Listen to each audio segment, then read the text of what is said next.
الجزاء جزيك خير শুকরিয়া হাফেজ মোহাম্মদ ওয়াহাবুল ইসলামকে। সম্মানিত সুধী, এই পর্যায়ে আমাদের মাঝে গুরুত্বপূর্ণ তাকরীর পেশ করবেন মাদ্রাসাতুল উলুমুল ইসলামিয়া রওহার বার্ষিক ওয়াজ মাহফিলের প্রধান আকর্ষণ, প্রধান আলোচক, উপমহাদেশের প্রখ্যাত হাদিস বিশারদ শাইখুল হাদিস আল্লামা আজিজুল হক রহমতুল্লাহি আলাইহি সুযোগ্য সাহেব জাদা শাইখুল হাদিস ইবনে শাইখুল হাদিস আল্লামা মামুনুল হক হাফিজাহুল্লাহ ওয়া রাআ। হযরতকে তার গুরুত্বপূর্ণ তাকরীর পেশ করার জন্য সবিনয় অনুরোধ করছি।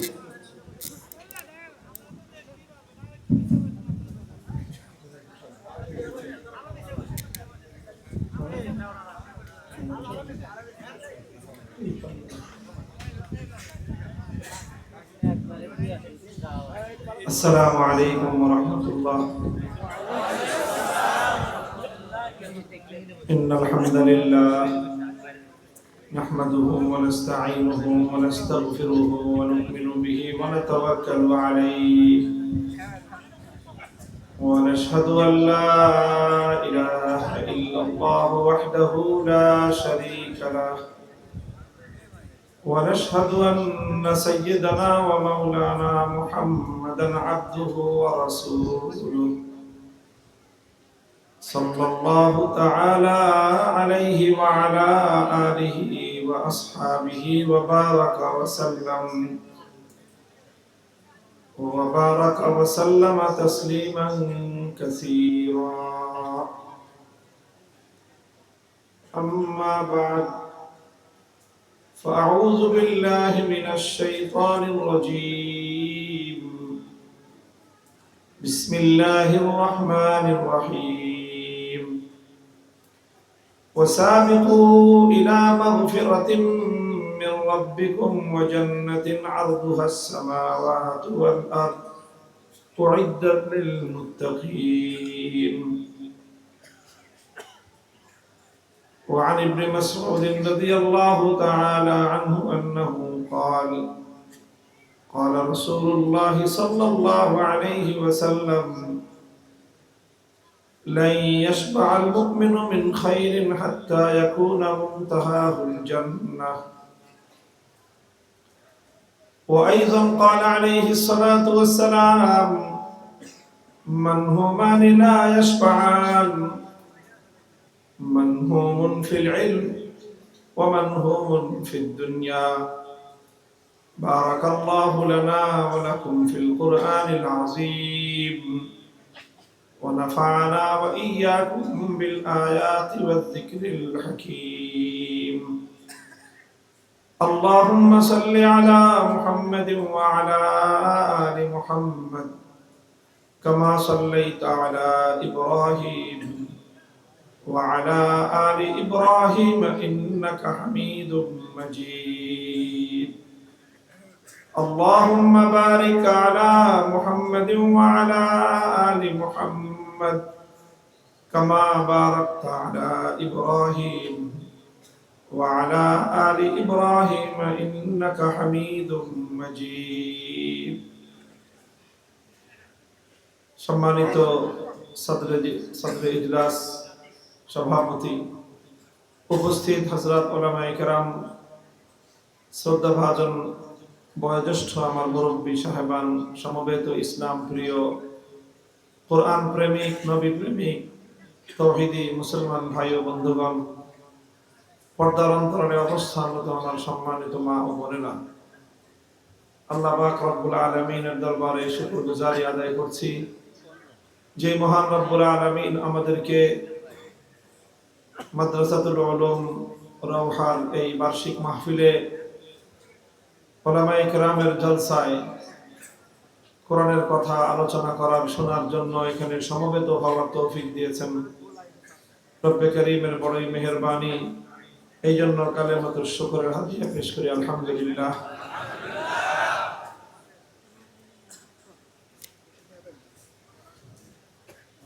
আমি আপনাদের এই মঞ্চে আসার কিছুক্ষণ আগে একটা কথা মনে পড়লো, যে বিষয়টা আমি আলোচনা করার ইচ্ছা করেছি। আপনারা জানেন, যারা আমার আলোচনা, আমার কথাবার্তা শুনে অভ্যস্ত, যে আমি যাই বলি ঘুরে ফিরে আমার কথা একটা জায়গায় চলে আসে। সেটা হলো একটা সুন্দর সমাজ গঠন করা, জাতীয় পর্যায়ে একটা প্রেরণার কথা, জাগরণের কথা আমি বলি। আমার এই কথাগুলোর অন্যতম প্রধান আমার অডিয়েন্স, যারা আমার শ্রোতা, লক্ষ্য যাদেরকে কেন্দ্র করে, তাদের মধ্যে বিশেষভাবে উল্লেখযোগ্য হলো আমার প্রাণপ্রিয় তরুণ এবং ছাত্র সমাজ। তো বিপুল পরিমাণ ইয়াং ছেলে পেলে আমার মাহফিলগুলোতে উপস্থিত হয়, আলহামদুলিল্লাহ। এটা আল্লাহ পাকের মেহেরবানি। শুধু মাদ্রাসার ছাত্ররা না, এটা আমাদের জন্য আল্লাহ পাকের আরেকটা বড় নিয়ামত, যে আল্লাহ পাক এমন একটা পরিবেশ সৃষ্টি করে দিয়েছেন যে এখন আমাদের সাধারণ ধারা শিক্ষার্থী যারা স্কুল, কলেজ, ইউনিভার্সিটির ছেলেরা বিপুল পরিমাণ তারা ইসলামী প্রেরণায় উদ্দীপিত। সত্যের জন্য তারা সংগ্রাম করতে প্রস্তুত, লড়াই করতে তারা প্রস্তুত। তারা চায় তাদেরকে রাহনুমাই করা হোক, তারা চায় তাদেরকে গাইডলাইন দেয়া হোক। তারা সেই গাইডলাইন অনুযায়ী আল্লাহর দ্বীনের জন্য, কোরআনের জন্য, ইসলামের জন্য, সত্যের জন্য তারা সর্বোচ্চ ত্যাগ এবং কোরবানি স্বীকার করতে প্রস্তুত তারা। আর এই কারণেই বাংলাদেশ নিয়ে যারা ভিন্ন স্বপ্ন দেখে, তাদের কপালে দুশ্চিন্তার ভাঁজ, যে এত কিছু করলাম, এরপরেও দেখা যায় এই মাদ্রাসা ছাত্র, স্কুল, কলেজ, ইউনিভার্সিটির ছাত্র সময় মতো গিয়ে সব এক হয়ে যায়। কথা ঠিক কিনা? এটা হলো আমাদের বড় একটা আশার জায়গা। আশাবাদী আমরা এটা দেখে, যে তোমরা যতই ভাগ করার চেষ্টা করেছো, ইসলাম বিদ্বেষীরা, মুসলমানদের দুশ্মনরা চেষ্টা করেছিল আমাদের সমাজটাকে ভাগ করে দিতে, যে একদল মাদ্রাসা, আর একদল স্কুল, কলেজ, ভার্সিটির। মাদ্রাসাওয়ালারা দুনিয়া আখিরাত নিয়ে থাকবে, স্কুল কলেজের ছেলেরা তারা দুনিয়া নিয়ে থাকবে। এদের মধ্যে বিভেদের একটা দেয়াল তুলে দেয়া হলো। এর চেয়েও বড় হলো কওমি মাদ্রাসা, আলিয়া মাদ্রাসা, এদের মধ্যে আরেকটা বিভেদের দেয়াল তুলে দেয়া হলো। এই দেয়ালগুলো যেন কেউ টপকায় কোনোদিন এরা একত্রিত হতে না পারে। এরা একত্রিত হলে সমস্ত অন্যায়কারী, জালিম, যারা শোষক, যারা মানুষের রক্ত শোষণ করতে চায়, যারা জাতির তাহজিব তামাদ্দুনকে ধ্বংস করে দিতে চায়, তাদের জন্য এটা মৃত্যু পরোয়ানা, যদি এই শক্তিগুলো একত্রিত হয়ে যায়। কিন্তু আলহামদুলিল্লাহ, এত চেষ্টা করার পরেও যখনই জুলাই মাস আসলো, দেখা গেল সব বিভেদের দেয়ালগুলো ভেঙে গুড়িয়ে গেল। আমাদের ছাত্ররা একাকার হয়ে গেল, হাতে হাত রাখলো। টেকনাফ থেকে তেতুলিয়া, তারা এভাবেই ঐক্যবদ্ধ হয়ে জুলুমের মোকাবেলায় তারা নিজেদের বুক পেতে দিল। তাদের রক্তে বাংলার মাটি রঞ্জিত হলো। এদেশের মানুষ দীর্ঘদিন পরে একটি অন্যায়, জুলুম, বৈষম্যের জাতাকল থেকে তারা মুক্তি এবং স্বাধীনতা লাভ করল। দেখেন, কথা আমি মূল কথা বলবো, কথা যেহেতু এটা চলে আসলো, যখন এই বিশেষ করে ইউনিভার্সিটির ছাত্ররা প্রথম শুরু করলো কি কোটা বিরোধী আন্দোলন, যে না, আমরা বাংলাদেশ, আমাদের দেশটাকে আমরা মেধার ভিত্তিতে করতে চাই, যারা মেধাবী তাদের মূল্যায়ন হওয়া চাই। এই কোটা না, মেধাভিত্তিক রাষ্ট্র চাই, মেধাভিত্তিক জাতি গঠন করতে চাই, তাহলে দেশ এবং জাতি উন্নতি লাভ করতে পারবে। কথা মনে আছে আপনাদের এই কথাগুলো? কোটা বিরোধী আন্দোলন চলতে চলতে এমন একটা পর্যায়ে গেল, তখন এদের বিরুদ্ধে রাষ্ট্রীয় নিপীড়ন নেমে আসলো, এদের উপরে অত্যাচার, স্টিম রোলার নেমে আসলো, এদেরকে গুলি করা হলো। গুলিতে এদের বুক ঝাঁঝরা হয়ে গেল। ইউনিভার্সিটির ছেলেরা তারা রক্তাক্ত লাশ হয়ে পড়ে থাকলো। রংপুর থেকে আবু সাইদ, সেই কোথায় ব্রাহ্মণবাড়িয়া থেকে ঢাকায় এসে মীর মুগ্ধ এই সকল তাজা তাজা প্রাণগুলো ভার্সিটির ছাত্রদের যখন লাশ পড়লো, রক্ত ঝরলো, সমস্ত বাঁধ ভেঙে গেল। আমাদের মাদ্রাসা থেকে হাজার হাজার ছেলে রাস্তায় নেমে গেল। তখন আইন শৃঙ্খলার লোকেরা, সাংবাদিকরা জিজ্ঞাসা করে, হুজুর আপনারা নামছেন কেন? এটা তো ইউনিভার্সিটির ছাত্রদের আন্দোলন, ওরা কোটা চায় না মেধা চায়, সরকারি চাকরি ওদের হবে, ওরা সরকারি চাকরির জন্য নামছে।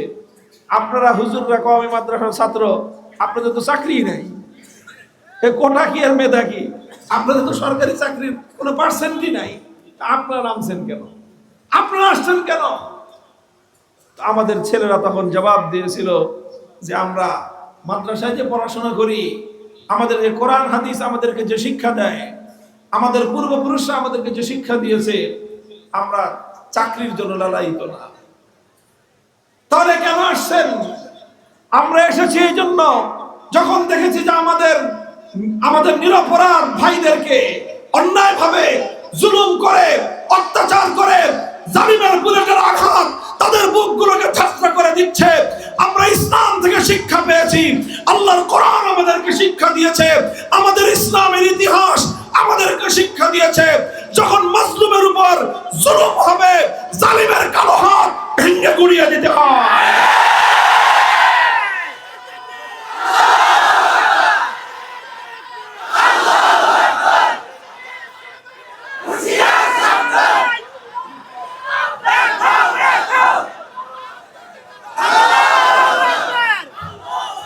মাদ্রাসার ছাত্ররা বলল যে আমরা চাকরির জন্য নামি নাই, আমরা আমাদের অধিকারের জন্য এবার নামি নাই।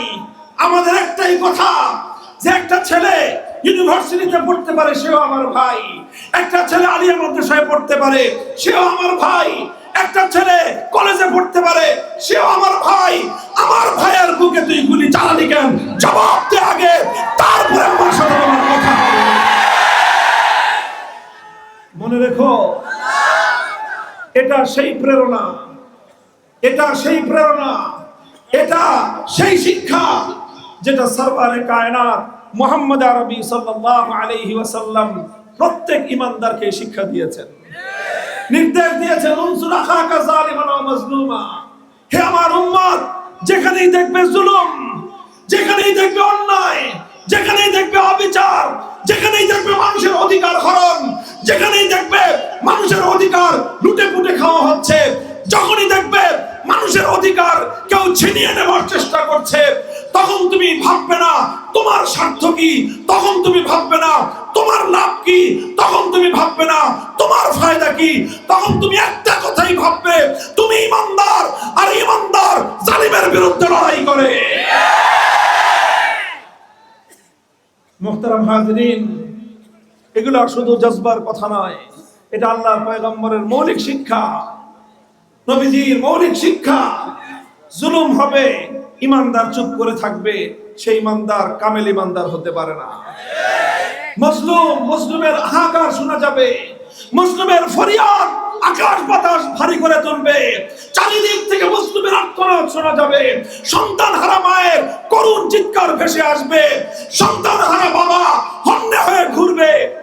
আমি আর তুমি ঘরের দুয়ার বদ্ধ করে আরামে তেল মেখে ঘুমাবো, ঘুমাতে পারো, কামেল এবং পরিপূর্ণ ঈমানদার হতে পারবা। মুহতারাম হাজিরিন, এই জন্য আমি বলতেছিলাম যে এই যে তরুণ ছাত্র জনতা, তারা তাদের এই সকল পাশ্চাত্য ইসলাম বিদ্বেষীদের তৈরি করা তাদের যে ক্লাসিফিকেশন, তাদের যে এই যে বিভক্তির যে রেখা, এই রেখা ভেঙে দিয়ে সব যে একাকার হয়ে যায়, প্রয়োজনের সময় এই চেতনা ধীরে ধীরে বাড়তেছে এবং এটাকে আরো বাড়াতে হবে, এটাকে আরো বাড়াতে হবে।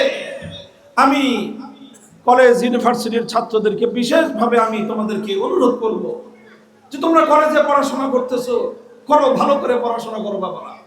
আমরা তোমাদেরকে নিজেদের সন্তানই মনে করি, নিজের ভাইয়ের সন্তান মনে করি না, নিজের সন্তান মনে করি। তোমরা পড়াশোনা করো, তবে আমাদের একটা কথা মনে রেখো, তোমার বন্ধু সার্কেলের মধ্যে 2-4টা মাদ্রাসার ছাত্র যেন থাকে। তোমরা ইন্টারাকশন রাখবা পরস্পর নিজেদের মধ্যে, তাহলে তুমি যেই জ্ঞানটা পাচ্ছ, জাগতিক যেই জ্ঞান, সেই জ্ঞানটা তোমার মাদ্রাসার ছাত্রদের বন্ধুত্বের মাধ্যমে তোমার সেই জ্ঞানের মধ্যে ঐশিক জ্ঞানের নূর এবং আলো তৈরি হবে। আর তখনই তোমাদের এই সম্মিলিত শক্তি একটা এমন শক্তি তৈরি করবে, যে শক্তি বারবার আমার জাতিকে এই ধরনের যে কোনো ক্রান্তিকাল থেকে মুক্তি দান করবে ইনশাআল্লাহ। মাদ্রাসার ছাত্র যারা আছে, অন্তত রহমান মাদ্রাসার ছাত্র, জরুরি জিম্মাদারি না থাকলে মনোযোগ দিয়ে আলোচনা শুনো।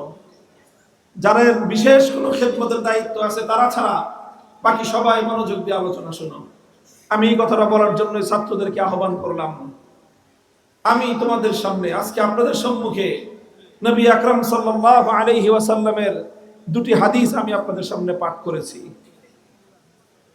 একটি হাদিস আল্লাহর পয়গম্বর ইরশাদ করেছেন, মানহুমান লা ইয়াশবান, মানহুমান লা ইয়াশবান, মানহুমুন ফিল ইলম ওয়া মানহুমুন ফিদ দুনিয়া, ফাআম্মাল আউয়াল ফায়াজদাদু লিজাল্লির রহমান ওয়া আম্মাল আখারু ফায়াতামাদা লিত-তুগয়ান। নবী করিম সাল্লাল্লাহু আলাইহি ওয়াসাল্লাম ইরশাদ করেন, দেখো পৃথিবীতে দুইজন মানুষ আছে খুব লোভী। দুই রকম মানুষ আছে, কি? লোভী। বলেন, লোভ ভালো জিনিস না খারাপ জিনিস? লোভ খারাপ, তাই না? না, আপনাদের কথাটা ঠিক হলো না। সব লোভ খারাপ না। নবীজির হাদিস হলো, দুনিয়ায় লোভী মানুষ কয় প্রকার? জোরে বলেন, কয় প্রকার? দুই প্রকার মানুষ হলো লোভী। মানহুমুন ফিল ইলম, এক প্রকার মানুষ হলো তারা যারা পরকালের লোভী, যারা কল্যাণের লোভী, যারা এলেমের লোভী, কোরআন হাদিসের এলেমের যাদের লোভ লালসা আছে, এরা হলো এক লোভী। আরেক লোভী কারা? ওয়া মানহুমুন ফিদ দুনিয়া, আরেকটা লোভী হলো তারা যাদের লোভ হলো দুনিয়ার লোভ, দুনিয়ার টাকা পয়সার লোভ, দুনিয়ার বাড়ি গাড়ির লোভ, দুনিয়ার সহায় সম্পদের লোভ, দুনিয়ার ক্ষমতার লোভ। এই হলো একটা লোভ। নবী আকরাম সাল্লাল্লাহু আলাইহি ওয়াসাল্লাম বলেন, এই যে দুইটা লোভ, এই লোভ এমন জিনিস, এই লোভ কোনোদিন শেষ হয় না। এই লোভ শেষ হয় না, এবং এই লোভ এটা আস্তে আস্তে বাড়তে থাকে। আল্লাহর পয়গম্বরের নির্দেশ হলো যে এই যে দুটো লোভ আছে মানুষের মধ্যে, একটা লোভকে নিয়ন্ত্রণ করতে হবে, একটা লোভ কমায় ফেলতে হবে, আরেকটা লোভ বাড়াতে থাকতে হবে। একটা লোভ কি করতে হবে? কমাইতে হবে, আরেকটা লোভ বাড়াইতে হবে। লোভ কমাতে হবে কোনটার? দুনিয়ার লোভ কমাতে হবে, দুনিয়ার লালসা কমাতে হবে। চাই সেটা দুনিয়ার টাকা পয়সার লালসা হোক, চাই সেটা দুনিয়ার ক্ষমতার লালসা হোক, দুনিয়ার মান সম্মানের লালসা হোক, দুনিয়াতে মানুষের মধ্যে নাম কাম কামানোর লালসা হোক। এই লালসা এবং এই লোভ এটা ধীরে ধীরে মানুষকে ধ্বংসের দ্বার প্রান্তে উপনীত করে দেয়। এক হাদিসের মধ্যে রাসূল আকরাম সাল্লাল্লাহু আলাইহি ওয়াসাল্লাম ইরশাদ করেছেন, লা ইয়ামলাউ ফামাল ইনসানি ইল্লা তুরাব, লা ইয়ামলাউ ফামাল ইনসানি ইল্লা তুরাব। মানুষের মধ্যে একটা স্বভাব আছে, খাই খাই স্বভাব। আমাদের আঞ্চলিক ভাষায় কি বলে? কি স্বভাব?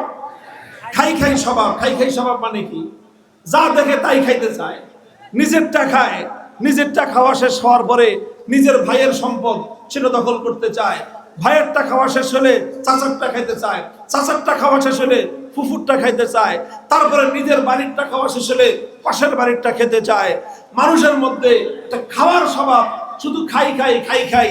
যখন এইভাবে নিজের এলাকারটা খাওয়া শেষ, তারপরে জাতিরটা খেতে চায়, দেশেরটা খেতে চায়, জনগণের সম্পদ লুটপাট করতে চায়, জনগণের সম্পদ জবরদখল করতে চায়, অন্যায়ভাবে রাষ্ট্রীয় সম্পদ দখল করতে চায়, রাষ্ট্রীয় সম্পদ খেতে চায়। খাওয়ার এই স্বভাব খেতে খেতে খেতে খেতে এক পাও কবরে চলে গেছে। হাজার হাজার নয়, লক্ষ লক্ষ কোটি টাকা দেশ এবং জনগণের রাষ্ট্রের লক্ষ লক্ষ কোটি টাকা দুর্নীতি করে আত্মসাৎ করার পরেও খাওয়ার স্বভাব শেষ হয় না।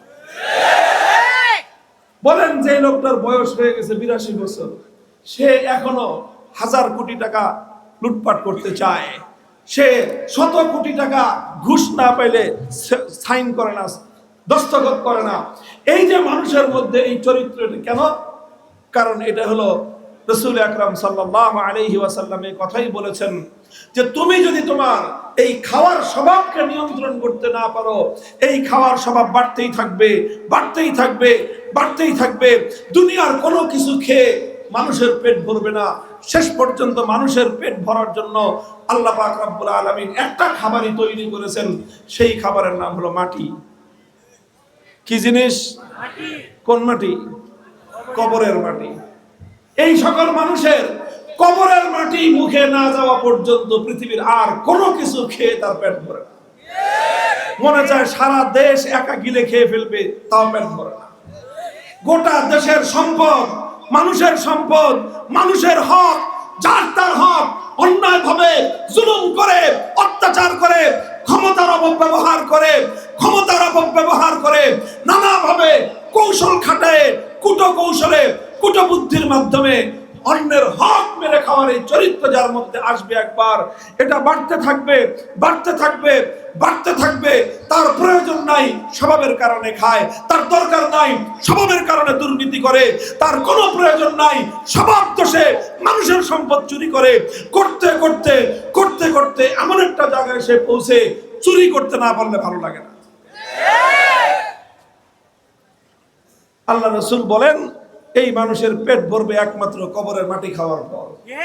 আল্লাহ পাক রব্বুল ইজ্জত আমাদেরকে কবরে যাওয়ার আগেই দুনিয়ার লোভ নিয়ন্ত্রণ করার তৌফিক দান করেন। মুহতারাম হাজিরিন, দুনিয়ার লোভ এটা পরিত্যাজ্য বিষয়।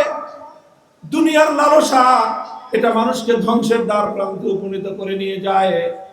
ওয়া আম্মাল আখারু ফায়াতামাদা লিতুগিয়ান, লোভ লালসা যেই মানুষটাকে পেয়ে বসে, আস্তে আস্তে তার মধ্যে অবাধ্যতা সৃষ্টি হয়। ধীরে ধীরে সে আল্লাহর দিন থেকে দূরে সরতে থাকে, ধীরে ধীরে সে আল্লাহর থেকে দূরে সরতে থাকে, ধীরে ধীরে সে আল্লাহর রাসূল থেকে দূরে সরতে থাকে, ধীরে ধীরে সে ঈমান এবং আমল থেকে দূরে সরতে থাকে। সরতে সরতে সরতে সরতে এমন পরিণাম একজন মানুষের ঘটতে পারে যে একটা মানুষ শেষ পর্যন্ত বেঈমান হয়ে দুনিয়া থেকে বিদায় নেয়। এই জন্য দুনিয়ার লোভ নিয়ন্ত্রণ করতে হবে। প্রত্যেকটা মানুষকে মনে রাখতে হবে, মনটাকে যদি আমি দুনিয়ার লোভের পিছনে ছেড়ে দেই, দুনিয়ার কোথাও গিয়ে সে থামবে না, যাইতেই থাকবে, যাইতেই থাকবে, যাইতেই থাকবে। এর শেষ কোনো স্টেশন নাই। আপনারা বুঝতেছেন আমার কথা? দেখেন বিকাল বেলায় যদি আপনি খোলা মাঠে তাকান, খোলা মাঠ, খোলা চড়া, একেবারে দৃষ্টির শেষ সীমা পর্যন্ত মাঠ আর মাঠ, চড়া চড়া। তো চড়ার শেষ মাথায় মনে হয় যে আসমানটা গিয়ে ওখানে ঠেকে গেছে। কথা ঠিক কিনা? ছোটকালে আমার মনে আছে, আমি যখন একেবারে ছোট ছিলাম, দেশের বাড়িতে গেলে এরকম, ঢাকার শহরে তার এই মাঠ দেখতাম না। ঢাকার শহরে দেখতাম খালি বিল্ডিং আর বিল্ডিং। গ্রামে গেলে দেখা যেত যে এই দৃষ্টির শেষ সীমা পর্যন্ত খালি মাঠ, আর এই মাঠের শেষ সীমায় আকাশটা নেমে গেছে। তো মনে হতো সে আকাশটাকে একটু ধরি, হাঁটা শুরু করতাম। যতই হাঁটি দেখি আকাশ যতটুকু দূরে ছিল, আকাশ ততটুকু দূরেই থাকে। আচ্ছা বলেন, একটা মানুষ কত বছর পর্যন্ত হাঁটলে আসমান ছুঁতে পারবে? ছোঁয়া সম্ভব? বলেন, আসমান ছোঁয়া সম্ভব? আপনি যতই হাঁটবেন, কোনদিন হেঁটে পৃথিবীর শেষ প্রান্ত গিয়ে আসমান আপনি স্পর্শ করতে পারবেন না।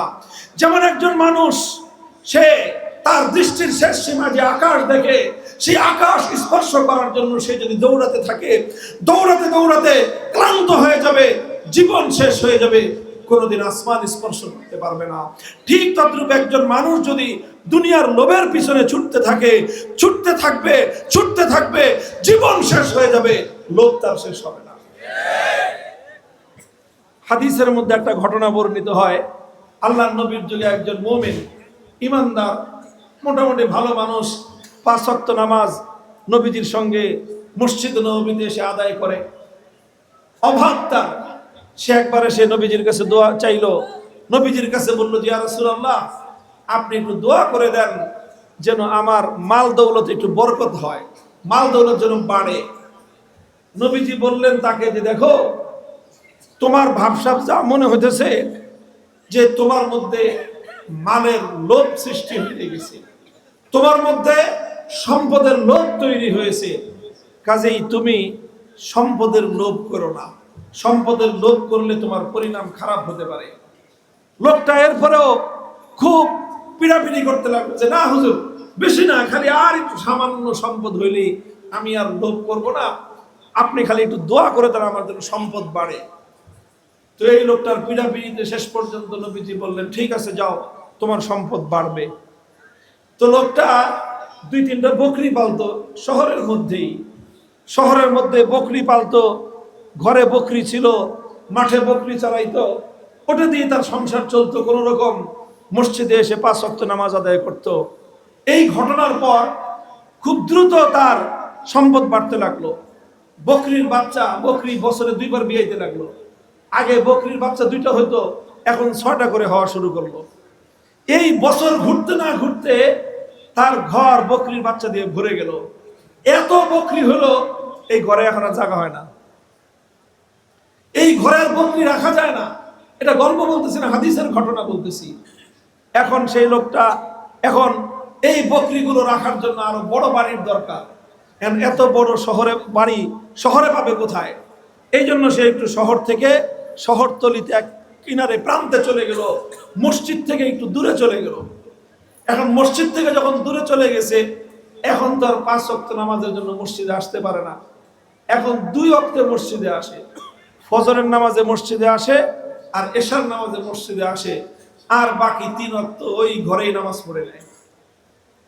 আল্লাহর নবীজি দেখতেছেন যে তোরে না করছিলাম যে সম্পদের লোভ করিস না, তোর ভালো হবে না, তুই তো খুব বুঝলি। এরপরে কি হলো, তার সম্পদ আরো বাড়লো, এত বাড়লো যে এখন সে সে বকরি বিক্রি করে সে উটের খামার করলো, আর সেই উট অনেক হয়ে গেল। এখন উট তো আর বকরি না হয় এলাকার মধ্যে লালন পালন করা যায়, উট মানুষের জনবসতিতে লালন পালন করা যায় না। উট পালন করতে হলে অনেক বড় জায়গার দরকার হয়। এখন এত বড় জায়গার প্রয়োজন হয়েছে যে সে শহর থেকে, শহর ছেড়ে অনেক দূরে চলে গেল। এত দূরে চলে গেল যে সেখান থেকে আর ফজর এশার নামাজের সময় মসজিদে আসতে পারে না। এখন শুধু সপ্তাহে 1 দিন আসে, জুমার দিন।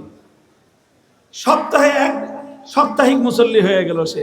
আগে ছিল 5 ওয়াক্ত মুসল্লি, এখন হয়ে গেল সাপ্তাহিক মুসল্লি। নবীজি দেখতেছেন যে তোরা না করছিলাম সম্পদের লোভ করিস না, এই সম্পদ কিন্তু তোকে আস্তে আস্তে ধ্বংসের দিকে নিয়ে যাবে। সেইভাবে চলতেছে। এখন এমন হয় যে কোন জুমায় সে আসে না, কারণ জুমার দিন তার উটের ঝামেলা লেগে গেছে। এখন চিন্তা করে যে এতগুলো উট ফেলে রেখে কিসের নামাজ পড়তে যাব, জুমার নামাজ পড়ার দরকার নাই, না পড়লে কি হয়, জোহর করে নিব। সে জুমায়ও আসে না। এই হলো তার অবস্থা। এরপরে যখন আল্লাহর নবীর উপর যাকাতের বিধান নাজিল হলো আল্লাহর পক্ষ থেকে, যে যারা সম্পদশালী তাদের কাছ থেকে যাকাত আদায় করেন, খুয মিন আমওয়ালিহিম সাদাকাতান। তো নবীজি একজন লোককে পাঠালেন, যাও। ওই লোকটা একেবারে অভাবী ছিল, গরিব ছিল, তারপরে তার সম্পদ বাড়তে এখন বিশাল সম্পদশালী হয়ে গেছে। ওর কাছে গিয়ে বলবা যে আল্লাহ পাক রব্বুল আলামিন যাকাত দিতে বলেছেন সম্পদের। সে যেহেতু অনেক সম্পদের মালিক, এই জন্য তাকে যাকাত দিতে হবে। 40 ভাগের 1 ভাগ যাকাত। উট আর বকরির আলাদা একটা হিসাব আছে, সেই হিসাব অনুযায়ী ওর কাছ থেকে যাকাত নিয়ে আসো। যাও, আমার কথা বলবা যে আল্লাহর রাসূল পাঠিয়েছেন, যাকাত দাও। চিন্তা করে দেখেন, নবীর পক্ষ থেকে একজন লোক তার কাছে গেল, গিয়ে বলল যে আল্লাহর নবী আমাকে তোমার কাছে পাঠিয়েছেন, সালাম দিয়েছেন, আর বলেছেন যে তোমার তো অনেক সম্পদ, অনেক উট, অনেক বকরি, এই উট বকরি থেকে নেশাব অনুযায়ী তুমি যাকাত দাও। যখনই সেই কথা বলছে, তো একটু হিসাব করলো যে কতগুলো উট তার যাকাত দিতে হয়। দেখে অনেক উট, তার হাজার হাজার উট, সেখান থেকে কয়েকশো উট যাকাত দিয়ে দিতে হয়। এখন সে চিন্তা করলে এত উট দিয়ে দিব। এখন সে নবীর পাঠানো ওই লোকটাকে বলল, এটা কেমন কথা, আমি কষ্ট করে সম্পদ উপার্জন করতেছি আর সেই সম্পদ মাগনা মাগনা দিয়ে দিব, এটা কোনো কথা হলো নাকি? আচ্ছা তুমি যাও, তুমি ফিরে যাও, আমি চিন্তা করে দেখব কি করা যায়, আমি চিন্তা করব, I am thinking about this matter. বুঝেন নাই? এই সকল চিন্তা তো মানুষ আবার ইংলিশে করে। আমি এটা নিয়ে চিন্তা করব, তুমি ফিরে যাও। নবীজি পাঠিয়েছেন তার নাম নিয়ে, তার কাছে আল্লাহ নবীর পক্ষ থেকে একজন মানুষ গেল, সেই মানুষটার সাথে সে এই আচরণ করলো। ওই লোকটা এসে যখন আল্লাহ নবীর কাছে রিপোর্ট দিল যে নবীজি এই হলো তার অবস্থা, আপনি তাকে যাকাত দিতে বলেছেন, যে যাকাত দেওয়া ফরজ, যেই যাকাত তার সম্পদ না, গরিবের হক, সেই যাকাত সম্পর্কে সে বলে এত যাকাত ফাও ফাও দিয়ে দিব। আমি চিন্তা করে দেখি, যদি মনে চায় তাহলে পরে আমি নবীর কাছে গিয়ে দেখা করব, পরে যে কথা বলবো, তুমি এখন যাও। সে আমাকে খালি হাতে ফেরত পাঠিয়ে দিয়েছে। এই কথা শোনার পর আল্লাহর নবীর মনের মধ্যে বড় আঘাত লাগলো যে তুই সেদিনও ফকির ছিলি, দরিদ্র ছিলি, তোর অন্তরের মধ্যে সম্পদের লোভ সৃষ্টি হলো, আমি তোরে না করছিলাম সম্পদের পিছনে ছুটিস না, এই সম্পদ তোকে ধ্বংসের দিকে নিয়ে যাবে, তুই আমার কথা শুনলি না, সম্পদ বাড়াইতে লাগলি। প্রথমে 5 ওয়াক্ত থেকে 2 ওয়াক্তের মুসল্লি হইলি, তারপরে 2 ওয়াক্ত থেকে 1 ওয়াক্তের মুসল্লি হইলি, তারপরে 1 ওয়াক্ত থেকে সাপ্তাহিক মুসল্লি হইলি, তারপরে সেই নামাজও তোর বাদ গেল। আর এখন নামাজ তুই মসজিদে এসে পড়িস না। ইসলামের দ্বিতীয় গুরুত্বপূর্ণ বিধান যাকাত দেওয়ার কথা বললাম, তোকে আল্লাহ পাক এত বিপুল পরিমাণ সম্পদের মালিক বানিয়েছেন, তার 40 ভাগের 1 ভাগ তুই গরিবের জন্য যাকাত দিবি, সেটাও তুই দিস না। তুই সেটাকে নিয়ে চিন্তা করবি, তোর কপালে খারাপই আছে। নবীজি এই কথা তার সম্পর্কে ভবিষ্যৎবাণী করলেন। ইতিহাস লেখা হয়, ইতিহাসের পাতায় লেখা হয়, সেই লোকটা এই যে যাকাত অস্বীকার করলো যাকাত দিতে, তার কপালে আর কোনোদিন যাকাত দেওয়ার ভাগ্য জুটে নাই। যাকাত দেয় নাই সে, শুধু যাকাত দেয় নাই তা নয়, কিছুদিন পরে নামাজ ছেড়ে দিয়েছে। যাকাত আর নামাজ যখন ছেড়ে দিল, ঈমান আর কয়দিন থাকে? তারপরে শেষ পর্যন্ত ঈমান হারা হয়ে বেঈমান হয়ে দুনিয়া থেকে বিদায় নিয়েছে। এটা হাদিস শরীফের বর্ণিত ঘটনা। মুহতারাম হাজিরিন, আমি আমার আলোচনা করতেছিলাম, একটা হলো দুনিয়ার লোভ। দুনিয়ার লোভ আমরা কেউ করব না।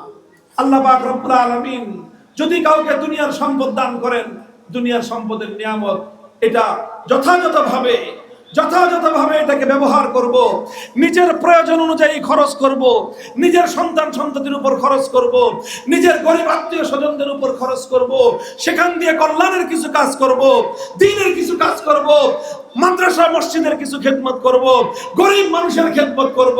খবরদার, যাদেরকে আল্লাহ পাক রব্বুল ইজ্জত সম্পদশালী করেছেন, সম্পদের লোভ অন্তরে লালন করবেন না। সম্পদ রাখবেন, সম্পদের লোভ অন্তরে রাখবেন না।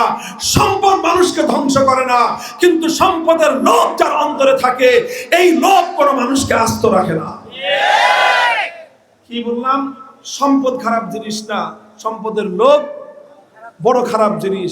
আল্লাহ আমাদের সকলকে দুনিয়ার এই লোভ থেকে রক্ষা করেন। সম্পদের লোভ যেরকম খারাপ, ঠিক ওই রকম খারাপ বা তার চেয়েও জঘন্য খারাপ হলো ক্ষমতার লোভ।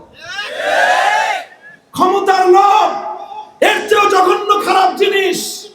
যারা ক্ষমতার জন্য রাজনীতি করেন, বিশেষ করে আমি ওই সকল মুসলমান ভাইদের হাতে ধরি, পায়ে ধরি, বিপজ্জনক পথে আপনারা রওনা করেছেন। সম্পদের লোভ মানুষকে যেরকম ধ্বংসের শেষ প্রান্তে নিয়ে ছেড়ে দেয়, ক্ষমতার লোভ একবার যার অন্তরের মধ্যে বাসা বেঁধেছে, খোদার কসম, ধ্বংস ছাড়া তার দ্বিতীয় কোনো পরিণাম না। সম্পদের লোভ যেরকম মানুষকে ধ্বংস করে, ক্ষমতার লোভ মানুষকে ঠিক একইভাবে ধ্বংস করে। আল্লাহ কাউকে যদি সম্পদ দেন, এটা ভালো জিনিস, সম্পদ খারাপ জিনিস না, সম্পদের লোভ খারাপ জিনিস। ক্ষমতা যদি আল্লাহ কাউকে দেন, ভালো জিনিস, ক্ষমতা দিয়ে জনগণের সেবা করবেন, ক্ষমতা দিয়ে মানুষের উপকার করবেন, কিন্তু ক্ষমতার লোভ করবেন না। কি বললাম? এই নিয়ম উসুল এই মাদ্রাসার ছাত্ররা মুখস্থ করে রাখো কথাগুলো। বিশেষ করে সম্পদ ভালো জিনিস, সম্পদের লোভ ক্ষমতা এটাও ভালো জিনিস, কিন্তু ক্ষমতার লোভ খারাপ জিনিস, খুব খারাপ জিনিস, এটা ধ্বংসাত্মক জিনিস। পৃথিবীতে সম্পদ এবং ক্ষমতার লোভের মতো এমন ধ্বংসাত্মক জিনিস পৃথিবীতে আর কিছুই নাই।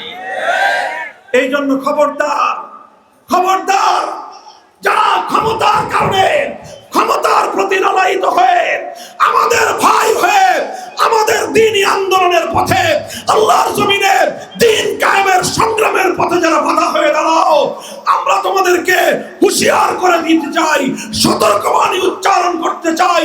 তোমরা তোমাদের দুনিয়ার ক্ষমতার স্বার্থ চরিতার্থ করতে চাও, আমরা আল্লাহর জমিনে আল্লাহর দ্বীনকে বিজয়ী করতে চাই।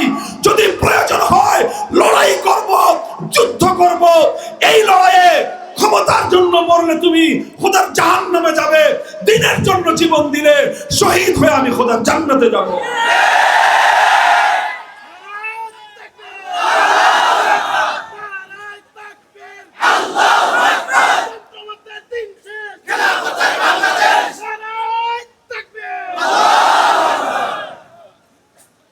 মুহতারাম হাজিরিন, এটা হলো খারাপ লোভের কথা আমি আলোচনা করলাম। আপনারা আমার কথাটা বুঝতে পেরেছেন?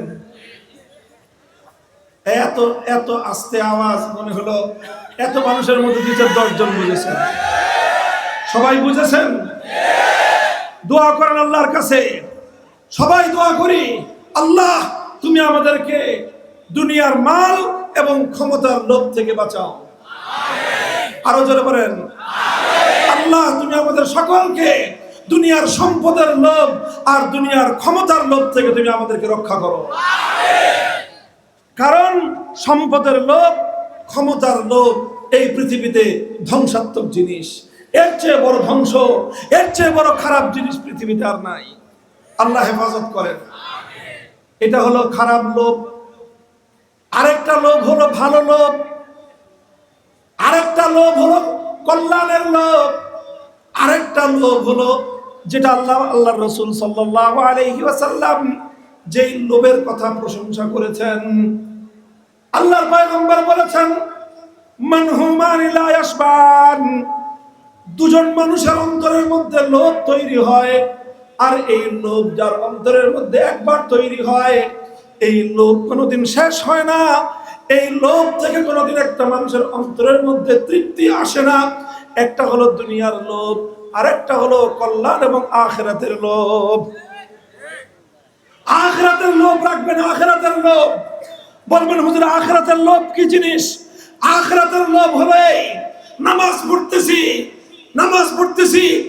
নফল নামাজ তো পড়া হচ্ছে না, শুধু ফরজ নামাজটা কোন রকম পড়তেছি। নফল নামাজ পড়া দরকার, নফল নামাজ পড়ার লোভ তৈরি করবেন। সকালবেলা নফল পড়া হয়, সন্ধ্যাবেলা নফল পড়া হয় না, লোভ তৈরি করবেন সন্ধ্যাবেলা নফল নামাজ যেন পড়া হয়। নামাজের লোভ তৈরি করবেন, নামাজ যদি বেশি বেশি পড়ার সৌভাগ্য হয়। কোরআন পড়ার লোভ তৈরি করবেন, যে আমার তো কোরআন পড়া হচ্ছে না, কোরআন বেশি বেশি পড়ার জন্য লালায়িত হবেন। কোরআন পড়তেছেন, মানুষের জন্য দান খয়রাত করার সৌভাগ্য হচ্ছে না, মানুষের মধ্যে দান খয়রাত করার লোভ নিজের অন্তরের মধ্যে সৃষ্টি করবেন। এইভাবে প্রত্যেকটা ভালো কাজের জন্য নিজের অন্তরের মধ্যে লোভ এবং লালসা সৃষ্টি করতে হবে। এই ড্রোন ক্যামেরা যার, এটাকে পিছনে নেন।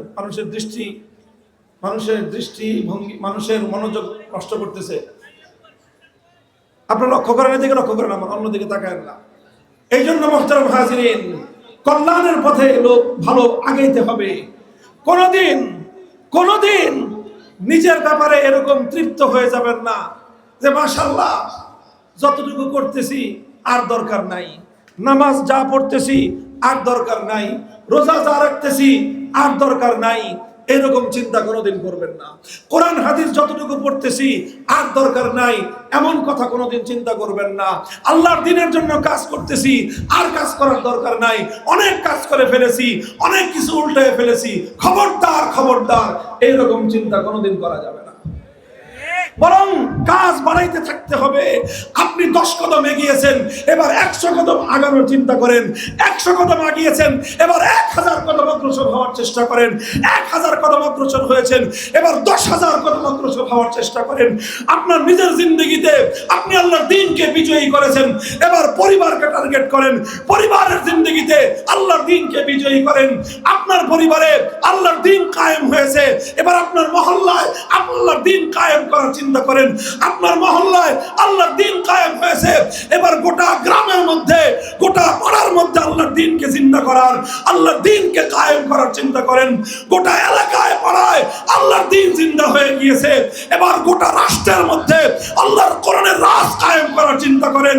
রাষ্ট্রে যখন আল্লাহর কোরআনের রাজ কায়েম হবে, तमाम পৃথিবী জুড়ে আল্লাহর কোরআনের শাসন, ইসলামী হুকুমত, কোরআনের রাজ কায়েম করার ধান্দা নিয়ে, কোরআনের রাজ কায়েম করার মিশন নিয়ে মাঠে নামতে হবে।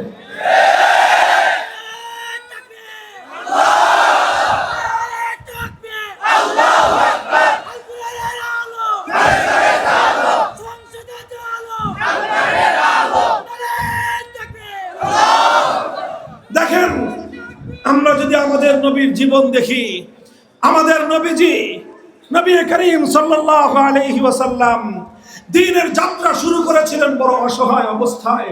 বাদাল ইসলাম গরীবা, নিতান্ত অসহায় অবস্থায় একা আল্লাহর নবী হেরার গুহা থেকে একত্ববাদের আলো নিয়ে ঘরে ফিরলেন। সেই আলো আল্লাহর নবীর কাছ থেকে মাত্র 3 জন লোক গ্রহণ করলো। একজন হলেন আল্লাহর নবীর জীবন সঙ্গিনী হযরত খাদিজাতুল কুবরা রাদিয়াল্লাহু আনহা। দ্বিতীয় জন হলেন আল্লাহর নবীর জীবনের সবচেয়ে ঘনিষ্ঠতম বন্ধু আবু বকর সিদ্দিক রাদিয়াল্লাহু আনহু। আরেকজন হলেন আল্লাহর নবীর পালক পুত্র যায়েদ ইবনে হারেসা। চতুর্থ ব্যক্তি হলেন নবীজির চাচাতো ভাই, ছোট ভাই আলী মুরতাদা রাদিয়াল্লাহু আনহুম। এই 4 জন সর্বপ্রথম এই দ্বীনকে গ্রহণ করলো। নবীজি চিন্তা করেন নাই যে 4 জন হয়েছে, অনেক হয়ে গেছে, আর দরকার নাই। না, এই 4 জনকে নিয়ে নবীজি সামনে অগ্রসর হয়েছেন। এই দ্বীন কিভাবে দুনিয়ার মানুষের কানে কানে পৌঁছে দেওয়া যায়, কিভাবে দুনিয়ার মানুষের হৃদয়ের অন্তরের মধ্যে, হৃদয়ের গহীনে, বুকের মধ্যে দ্বীনের আলো প্রজ্বলিত করা যায়, এটা নিয়ে আল্লাহর নবী চেষ্টা করেছেন, মেহনত করেছেন। করতে করতে 13 বছর পর্যন্ত পবিত্র মক্কার মাটিতে এমন কোন ঘর অবশিষ্ট ছিল না, এমন কোন মানুষ বাকি ছিল না যেই ঘরে, যেই মানুষের কাছে শতবার, হাজারবার আল্লাহর নবী দ্বীনের দাওয়াত নিয়ে না গিয়েছেন। কথা ঠিক? নবীজি চেষ্টা করতে করতে করতে করতে করতে এত চেষ্টা করেছেন, একটা সময় আল্লাহর নবী নিরাশ হয়ে গিয়েছেন যে না, এই মক্কার মানুষ যেটি ঈমান গ্রহণ করছে বাকিগুলার ঈমান কবুল করবে না, বাকিগুলার ঈমান কবুল করবে না। এজন্য কি আমার নবী হাল ছেড়ে দিয়ে বসে গিয়েছেন? বলেন, হাল ছেড়ে দিয়ে বসে গিয়েছেন? আমার নবী নতুন চিন্তা করেছেন। মক্কার মানুষ যদি দ্বীন কবুল না করে তায়েফে গিয়েছেন, সেখানে চেষ্টা করেছেন। তায়েফের মানুষ যদি দ্বীন কবুল না করে, নবীজি মদিনার মানুষের সঙ্গে যোগাযোগ করেছেন, তারা যদি আল্লাহর দ্বীনকে কবুল করে, মক্কায় হয় নাই তো কি হয়েছে, তায়েফে হবে। তায়েফে হয় নাই তো কি হয়েছে, মদিনায় হবে। হয়েছে কি হয় নাই? বলেন, হয়েছে কি হয় নাই? ইসলাম মক্কা থেকে মদিনায় হিজরত করলো। আল্লাহর নবী মক্কা থেকে মদিনায় হিজরত করলেন। সাহাবায়ে কেরাম মক্কা থেকে মদিনায় চলে গেলেন যে দ্বীনের জন্য, ইসলামের জন্য মক্কায় বসে থাকলে চলবে না। ইসলামের জন্য নিজের ঘর বসে থাকলে চলবে না। ইসলামের জন্য জন্মভূমিকে মায়া করলে চলবে না।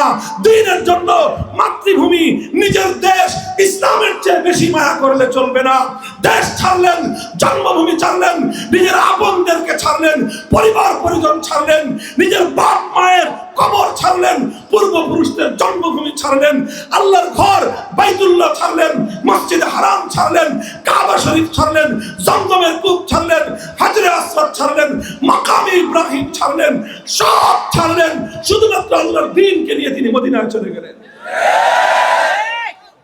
মুহতারাম হাজিরিন, ইসলামের জন্য আল্লাহর নবীর সবচেয়ে বড় সিদ্ধান্ত ছিল, তিনি যখন দেখলেন যে মক্কায় আর হবে না, মক্কায় আর হবে না, নবীজি হতাশ হয়ে হাল ছেড়ে দিয়ে বসে পড়েন নাই। নতুন জায়গার সন্ধান করেছেন, নতুন নতুন জনপদে গিয়ে মেহনত করার চেষ্টা করেছেন। সাহাবায়ে কেরামকে নিয়ে তিনি মদিনায় হিজরত করলেন। আলহামদুলিল্লাহ, আল্লাহর নবীর পয়গম্বরের মেহনতের বরকতে সোনার মদিনায় ইসলামের ফুল বাগান তৈরি হলো। কথা বলেন ঠিক কিনা? সোনার মদিনায় গিয়ে একটা সুন্দর পরিবেশ হলো, সুন্দর পরিবেশ হলো, শান্তিপ্রিয় ভাবে মুসলমানরা সেখানে দিন পালন করতে পারে। এখন আর মক্কার মতো নামাজ পড়লে কেউ এসে গলায় গামছা পেঁচায় তাকে হত্যা করার চেষ্টা করে না। এখন আর কেউ মদিনায় নামাজ পড়লে সিজদায় যাওয়ার পরে মাথার উপর উটের ঘুরিয়ে এনে নিক্ষেপ করে না। এখন আর কেউ কালেমা পড়বার অপরাধে হযরত সুমাইয়ার মতো কোন নারীকে নির্মমভাবে হত্যা এবং শহীদ করে না। এখন আর কেউ ইসলাম কবুল করার কারণে মুসলমান হওয়ার অপরাধে হযরত ইয়াসির রাদিয়াল্লাহু আনহুর মতো দুই উটের সাথে দুই পা বেঁধে দিয়ে দুই উট দুই দিকে হাঁকায় দিয়ে দ্বিখণ্ডিত করে তাকে হত্যা করে না। মদিনায় এমন একটা শান্তিপূর্ণ পরিবেশ কায়েম হয়েছিল। নবীজি ক্ষান্ত হয়ে গেছেন যে বাস অনেক হয়েছে, আর দরকার নাই। কি বলেন? অনেক হয়েছে, আর দরকার নাই, এমন চিন্তা করেছেন? আল্লাহর নবী চিন্তা করেছেন যে না, যতটুকু হয়েছে দুনিয়ার ব্যাপারে লোভ করা যাবে না, আখিরাতের ব্যাপারে লোভ থামানো যাবে না, দ্বীনের ব্যাপারে লোভ থামানো যাবে না, দ্বীনের ব্যাপারে সামনের অগ্রযাত্রা কোনোদিন স্তব্ধ করে দেওয়া যাবে না। আমার নবী মদিনায় শান্তিপূর্ণ পরিবেশ পেলেন, নিরাপদ পরিবেশ পেলেন, ইসলাম নিয়ে ধর্মকর্ম করে শান্তির সঙ্গে মদিনায় বসবাসের সুযোগ পেলেন। আল্লাহর নবী এতটুকুতেই ক্ষান্ত হলেন না, নবীজি সামনে আরেক ধাপ অগ্রসর হলেন। এটা ছিল আল্লাহর নবীর দ্বিতীয় বড় ধরনের পদক্ষেপ। সামনে আগাতে হবে, সামনে আগাতে হবে, দ্বীন নিয়ে সামনে আগাতে হবে, কল্যাণ নিয়ে সামনে আগাতে হবে, মঙ্গলের জন্য সামনে আগাতে হবে। আমার নবী মদিনায় হিজরত করার 1 বছরের মাথায় ঘোষণা করলেন, এখন থেকে ইসলাম শুধু মদিনায় নিয়ে আমরা বসে থাকবো না। এতদিন পর্যন্ত আমাদেরকে যারা আঘাত করত, আমরা পাল্টা আঘাত করতাম না। এতদিন পর্যন্ত মক্কার কুরাইশের লোকেরা আমাদের এক গালে চর মারলে আমরা আরেক গাল পেতে দিয়ে বলতাম, ভাই আরেকটা চর মারেন, কিন্তু আমার কথা শুনে যান। এই নরম ভাবে অনেক চেষ্টা করেছি, সোজা আঙ্গুল দিয়ে ঘি উঠানোর চেষ্টা 14 বছর পর্যন্ত করেছি, কিন্তু ঘি বেশি উঠে না। নবীজি এবার সিদ্ধান্ত নিলেন, উযিনা লিল্লাযিনা ইউকাতালুনা বিআন্নাহুম যুলিমু ওয়া ইন্নাল্লাহা আলা নাসরিহিম লাকাদির। আল্লাহর কোরআনের আয়াত নাযিল হলো। আল্লাহ পাক নবীজিকে পারমিশন দিলেন, ওগো আল্লাহর নবী, মক্কা থেকে মদিনায় এসেছেন, ইসলামের এক ধাপ অগ্রগতি হয়েছে। এখানে ইসলামের অগ্রগতি সম্পন্ন হওয়ার নয়, এখানে ইসলামের অগ্রগতি থেমে যাওয়ার নয়, আপনাকে আরো সামনে অগ্রসর হতে হবে। আর সামনে অগ্রসর হওয়ার জন্য এবার আপনি দ্বিতীয় কদম রাখেন, দ্বিতীয় ধাপে আপনি উত্তীর্ণ হন, দ্বিতীয় ধাপে আপনি পদক্ষেপ গ্রহণ করুন। এখন থেকে নিয়ম হলো, যারা মুসলমানদের উপর জুলুম করতে আসবে, যারা ইসলামের উপর আঘাত করতে আসবে, এখন আর শুধুমাত্র নীরবে আমরা আঘাত সহ্য করব না। আল্লাহর দ্বীনের উপর, মুসলমানদের উপর যেই কালো হাত আঘাত করতে আসবে, সেই কালো হাত ভেঙে গুড়িয়ে দিতে হবে।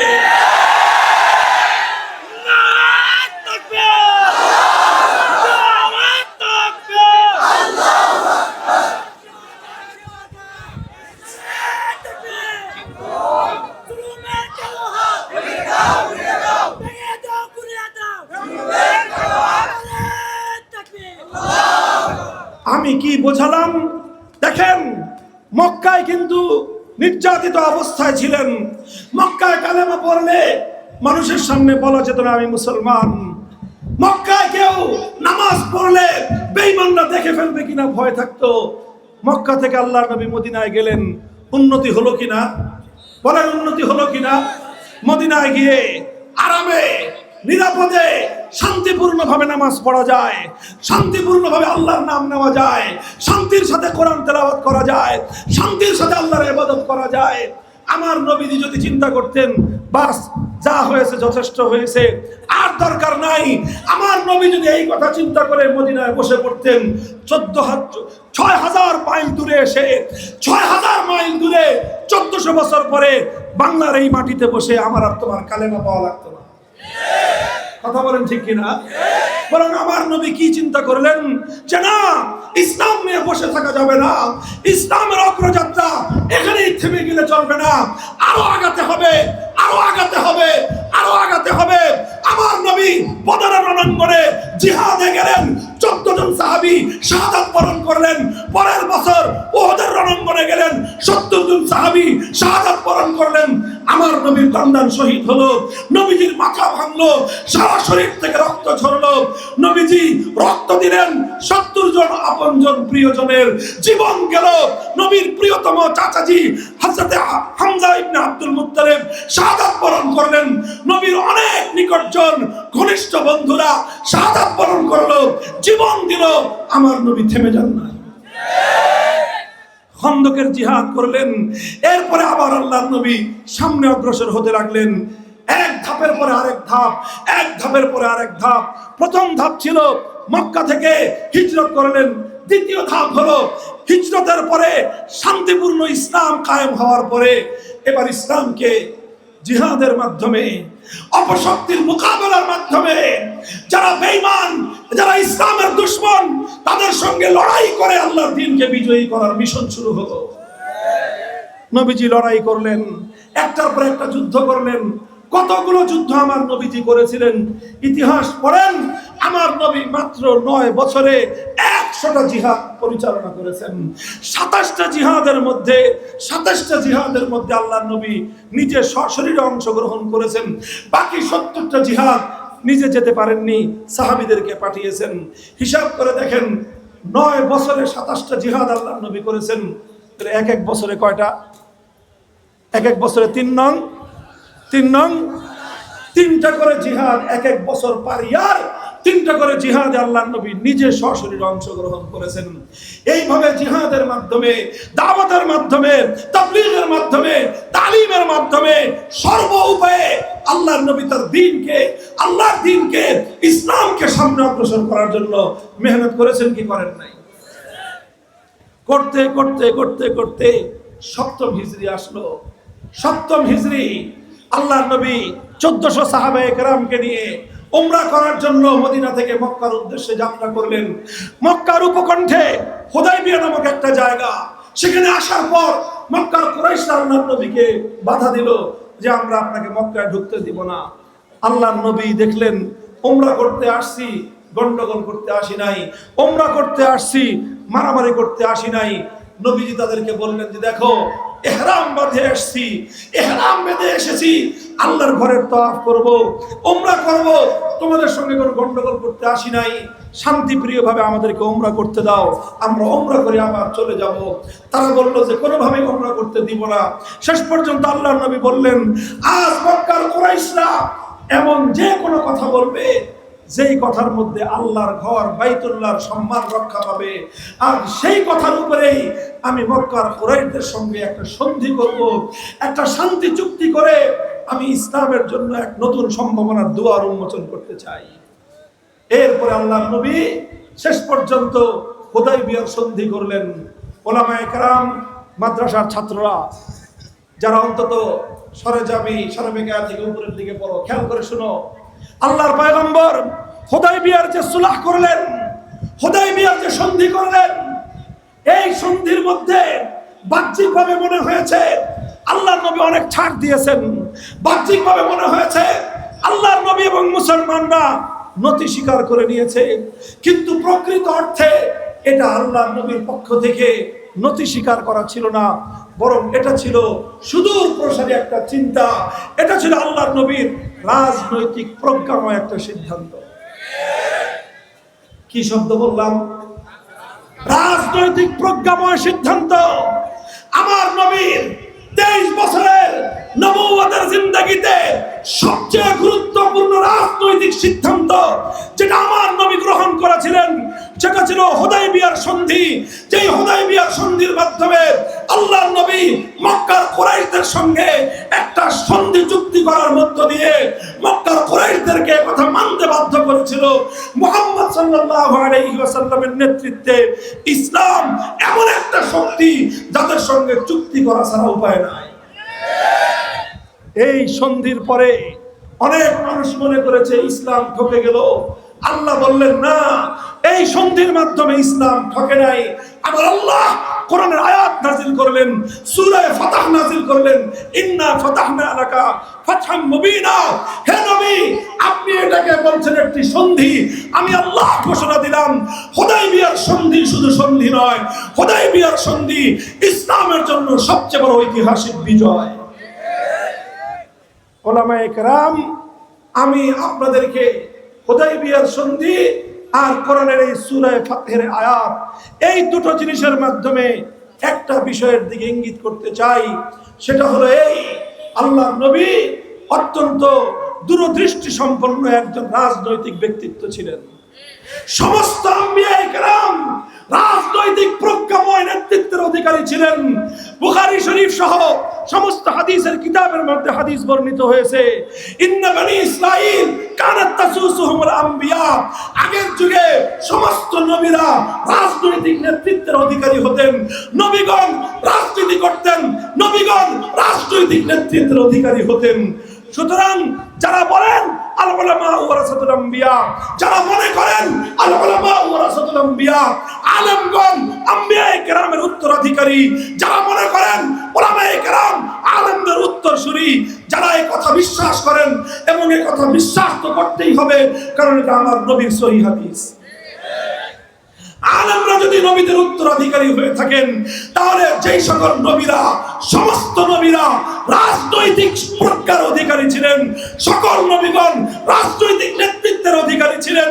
সুতরাং আলেম সমাজকেও আম্বিয়ায়ে কেরামের সত্যিকার উত্তরাধিকারী হতে হলে তাদেরকেও রাজনৈতিক প্রজ্ঞার অধিকারী হতে হবে, তাদেরকেও রাজনৈতিক নেতৃত্বের অধিকারী হতে হবে। ভাই, এই কথাটা শুধু আলেমরা বুঝলেই হবে, সাধারণ মানুষের বুঝার দরকার নেই না? কি বলেন? আরে আলেমদেরকে রাজনৈতিক নেতৃত্ব যদি প্রদান করতে হয়, আলেমরা যদি রাজনৈতিক নেতৃত্বের অধিকারী হতে হয়, সাধারণ মানুষ যদি আলেম সমাজের নেতৃত্ব না মানে, আলেমদের নেতৃত্ব হবে কেমনে? বলেন, কথা বলেন আপনারা। গায়ে মানে না আমি মোড়ল হবে? এই প্রবাদ আপনাদের এলাকায় আছে? কথাটা কি? গায়ে মানে না, গা মানে কি? গ্রাম। গা মানে গ্রাম। আপনাদের এলাকায় গ্রাম বলে না গা বলে? ওই গায়ে মানে না আমি মোড়ল মানে কি? আরে ভাই, গ্রামের লোকজন যদি আমাকে না মানে, আমি গ্রামের নেতা হতে পারবো? আমাকে যদি উপজেলার লোকজন না মানে, আমি উপজেলার নেতা হতে পারবো? জেলার লোকজন যদি আমাকে না মানে, আমি জেলার নেতা হতে পারবো? দেশের লোকজন যদি আমাকে না মানে, আমি সে দেশের নেতা হতে পারবো?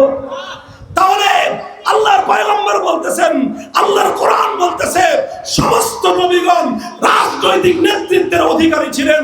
সমস্ত পয়গম্বরগণ জাতিকে রাজনৈতিকভাবে নেতৃত্ব দিয়েছেন। সুতরাং যদি আম্বিয়ায়ে কেরাম রাজনৈতিক নেতৃত্বের অধিকারী হয়ে থাকেন, আর উলামায়ে কেরাম যদি আম্বিয়ায়ে কেরামের উত্তরাধিকারী হয়ে থাকে, তাহলে আলেমদেরকেও অবশ্যই অবশ্যই অবশ্যই রাজনৈতিক নেতৃত্বের অধিকারী হতে হবে।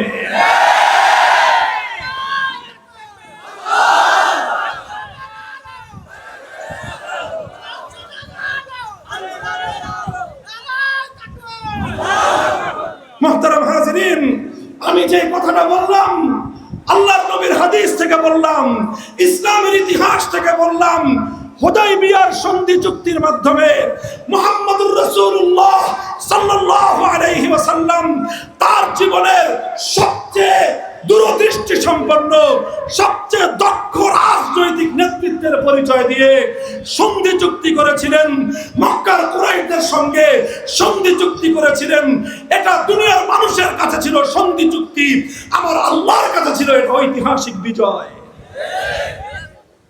বানায় বলতেছি কথা, হুজুররা আছেন, উলামায়ে কেরাম আছেন এখানে, হুদায়বিয়ার সন্ধির কথা সবাই জানেন।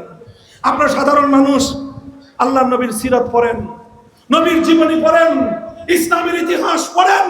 7ম হিজরিতে হুদায়বিয়ার উমরা ছিল, সেই উমরা হয় নাই, যুদ্ধের পরিস্থিতি তৈরি হলো, যুদ্ধ হয় নাই। শেষ পর্যন্ত আমার নবী অত্যন্ত দূরদৃষ্টি সম্পন্ন একটা চুক্তি করলেন, সন্ধি চুক্তি করলেন। এই সন্ধি চুক্তির বলেই যদি হুদায়বিয়ার মাটিতে আল্লাহর নবী মক্কার কুরাইশদের সাথে এইভাবে দক্ষতার সাথে সন্ধি চুক্তি না করতেন, কিসরা এবং কাইসার, রোম এবং পারস্যের সম্রাটদের কাছে ইসলামের দাওয়াত পৌঁছানো যেত না। যদি আল্লাহর নবী এভাবে তাদের সঙ্গে সন্ধি চুক্তি না করতেন, পৃথিবীর বড় বড় রাজ দরবারগুলোতে ইসলামের কালেমার দাওয়াত পৌঁছানো যেত না। যদি আল্লাহর নবী হুদায়বিয়ায় সন্ধি চুক্তি না করতেন, খায়বারের ইহুদিদের কবর ভেঙে ইহুদি শক্তিকে পবিত্র হিজাজ এবং আরবের মাটি থেকে উদ্ধার করা সম্ভব হতো না। হুদায়বিয়ার সন্ধি চুক্তি যদি না হতো, 1 বছরের মাথায় 8ম হিজরিতে পবিত্র মক্কা আল্লাহর নবী ঐতিহাসিক বিজয় অর্জন করতে পারতেন না। এই সব অর্জনগুলো হয়েছিল হুদায়বিয়ার সন্ধির মাধ্যমে। কিসের মাধ্যমে? হুদায়বিয়ার সন্ধির মাধ্যমে। আর হুদায়বিয়ার সন্ধি চুক্তি আল্লাহর নবী করেছিলেন। এটা ছিল আমার নবীর রাজনৈতিক প্রজ্ঞা, এটা ছিল আমার নবীর রাজনৈতিক দূরদৃষ্টি, এটা ছিল আমার নবীর রাজনৈতিক প্রকৃত নেতৃত্ব। ভাই, আপনারা আমার কথায় বিরক্ত হচ্ছেন? 1-2 জন যে দাঁড়ায়, এই ছাত্র বসা, উঠবেন না। শেষ কথা, আমার কথা শেষ করতেছি। আমি কথাটা আমি কেন বললাম, এই কথা বলার আগে আমি রওহা মাদ্রাসার ছাত্রদেরকে ডাকছি সবাই রে। হুজুররা, আপনারা রিপোর্ট দিবেন যে কত ছাত্র এই আলোচনাটা শুনলো। যদি এটা রিপোর্ট ভালো হয়, আগামী বছর আসবো আল্লাহ হায়াতে রাখলে। আর যদি রিপোর্ট ভালো না হয়, যে সবাই ওয়াজ শুনতেছে, ছাত্ররা কথা শুনলো না, তাহলে আগামী বছর আসবো কিনা এটা অনিশ্চিত। আল্লাহ তৌফিক দান করেন। কথাটা খুব মনোযোগ দিয়ে শুনবেন, শোনার কথা চেষ্টা করেন, বুঝার চেষ্টা করেন। আজ এই সমাজের সাথে আমাদের একটা দ্বন্দ্ব, আজ এই সমাজের সাথে আমাদের আলেম সমাজের একটা দ্বন্দ্ব। আর সেই দ্বন্দ্বটা হলো, এই সমাজ আমাদের আলেমদেরকে মসজিদের মেহরাবে দেখতে পছন্দ করে, এই সমাজ আলেমদেরকে মসজিদের মিম্বার পর্যন্ত দেখতে পছন্দ করে, এই সমাজ আলেমদের কাছ থেকে সবিনার খতম শুনতে পছন্দ করে, এই সমাজ আলেমদের কাছ থেকে মিলাদ শরীফের দরুদ শরীফ শুনতে পছন্দ করে, এই সমাজ বাবা মারা গেলে আলেমদেরকে দিয়ে দোয়া করাতে পছন্দ করে, এই সমাজ সন্তান জন্ম নিলে আলেমদেরকে দিয়ে আযান দেওয়াতে পছন্দ করে, এই সমাজ তাফসীরুল কোরআন মাহফিল হলে হুজুরদেরকে ডেকে তাফসীরুল কোরআন শুনতে পছন্দ করে, এই সমাজ আলেমদেরকে ডেকে ওয়াজ মাহফিল হলে ওয়াজ শুনতে পছন্দ করে। আর যখন বলা হয় আলেমদের নেতৃত্বে সমাজ গঠন করতে হবে, আলেমদের নেতৃত্বে জাহিলিয়াতকে পরাস্ত করে আল কোরআনের সমাজ গড়তে হবে, তখনই এক শ্রেণীর মানুষ দাঁড়িয়ে যায়, বলে হুজুরদের মধ্যে রাজনৈতিক লোভ জন্ম নিয়েছে।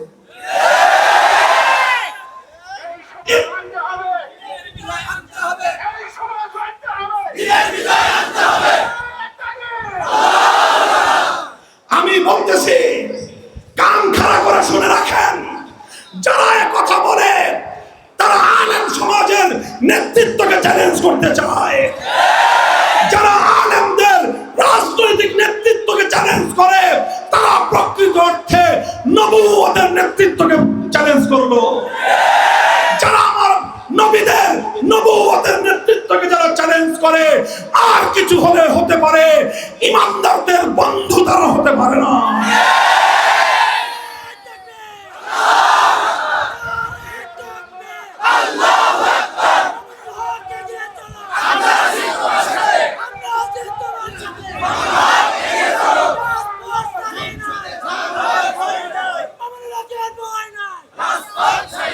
একটা কথা মনোযোগ দিয়ে বুঝেন, কেউ এটা মনে করেন না যে হুজুর এখন আবার রাজনৈতিক ক্যাম্পাস শুরু করলো। না, মামুনুল হক ওয়াজ মাহফিলের রাজনৈতিক ক্যাম্পাস করে না। কিনারে চিনেন? কি নাম? আব্দুর রউফ সাহেব। খালি পরিচয়ের জন্য বলতেছি, উনি কিন্তু আমার দলের প্রার্থী। উনি হয়তো আশা করে আছেন যে আমার আমির সাহেব ওয়াজ করতেছে, আমারে হয়তো একটু পরিচয় করায় দিবে। আমি মোহতামিম সাহেবকে বলছি, মাদ্রাসার মাহফিলে আমি আমার রাজনীতির দলের ক্যাম্পাস আমি করবো না। একজনে আস্তে করে আমার মার্কার নাম নিছিল, সব গরম দিছি, মার্কার নাম নেওয়া বন্ধ। কোন মাদ্রাসার মাহফিলে কোন মার্কার স্লোগান হবে না, সেই মার্কা যেটাই হোক, আমার মার্কা হোক, আমার চেয়ে বড় হুজুরের মার্কা হোক, মাদ্রাসাগুলোর মাহফিলে কোনো মার্কার স্লোগান হবে না। দলীয় রাজনীতি এখানে, দলীয় রাজনীতি চলবে না। কিন্তু আমি যেই কথা বলতেছি সেটা দলীয় রাজনীতি নয়, বরং সেটা ইসলামের আকীদা এবং বিশ্বাসের কথা, সেটা কোরআন হাদিসের নেতৃত্বের কথা। এবং এই জন্য আজকে এই কথাটা বলতেছি। এই কথা তো বাস্তব যে আমাদের দেশের সাধারণ মানুষ, অধিকাংশ মানুষই দুই ভাগে ভাগ, এক ভাগ নৌকা আর এক ভাগ মানুষ। এটা ভাই, এটা তো বাস্তব, এটা আমরা অস্বীকার করি না, কথা ঠিক কিনা? নৌকা যারা করেন, আওয়ামী লীগ যারা করেন, অনেক মতবিরোধ তাদের সাথে আমাদের ছিল, কিন্তু সবচেয়ে বড় মতবিরোধটা কোন জায়গায় জানেন? তাদের সঙ্গে আমাদের যুদ্ধ ছিল এইটাই, এই আওয়ামী লীগের লোকজন টপ টু বটম, একেবারে শীর্ষ নেত্রী থেকে নিয়ে শুরু করে একেবারে ইউনিয়ন পর্যায়ের নেতা না পাতি নেতা পর্যন্ত সবার কমন চরিত্র, সেটা হলো যে হুজুরদেরকে তারা সম্মান করে, দেখলে সালাম দেয়, হাদিয়া দেয়, হুজুরদের নেতৃত্বের কথা শুনলে গা চুলকায়। এটা ছিল তাদের চরিত্র। আমি একেবারে 5ই আগস্টের পর থেকে বলতেছি, হয়তো আবার কোনোদিন ফিরে আসবেন আপনারা, এখানেও আছেন, অনেকে থাকবেন, তাদেরকে ভালোবাসেন, খবরটা পৌঁছায় দিয়েন তাদেরকে, ফিরে আসবেন, চরিত্র বদলায় আসবেন। যদি আপনাদেরকে কুফরি রাজনীতি করতে হয়, কুফরি রাজনীতি করবেন, এটা আপনার কপাল, আপনি খাইলেন। আমাদেরকে আল্লাহর কোরআনের রাজনীতির পথে যদি বাধা দিতে আসেন, যুদ্ধ হবে আপনাদের সাথে। আবার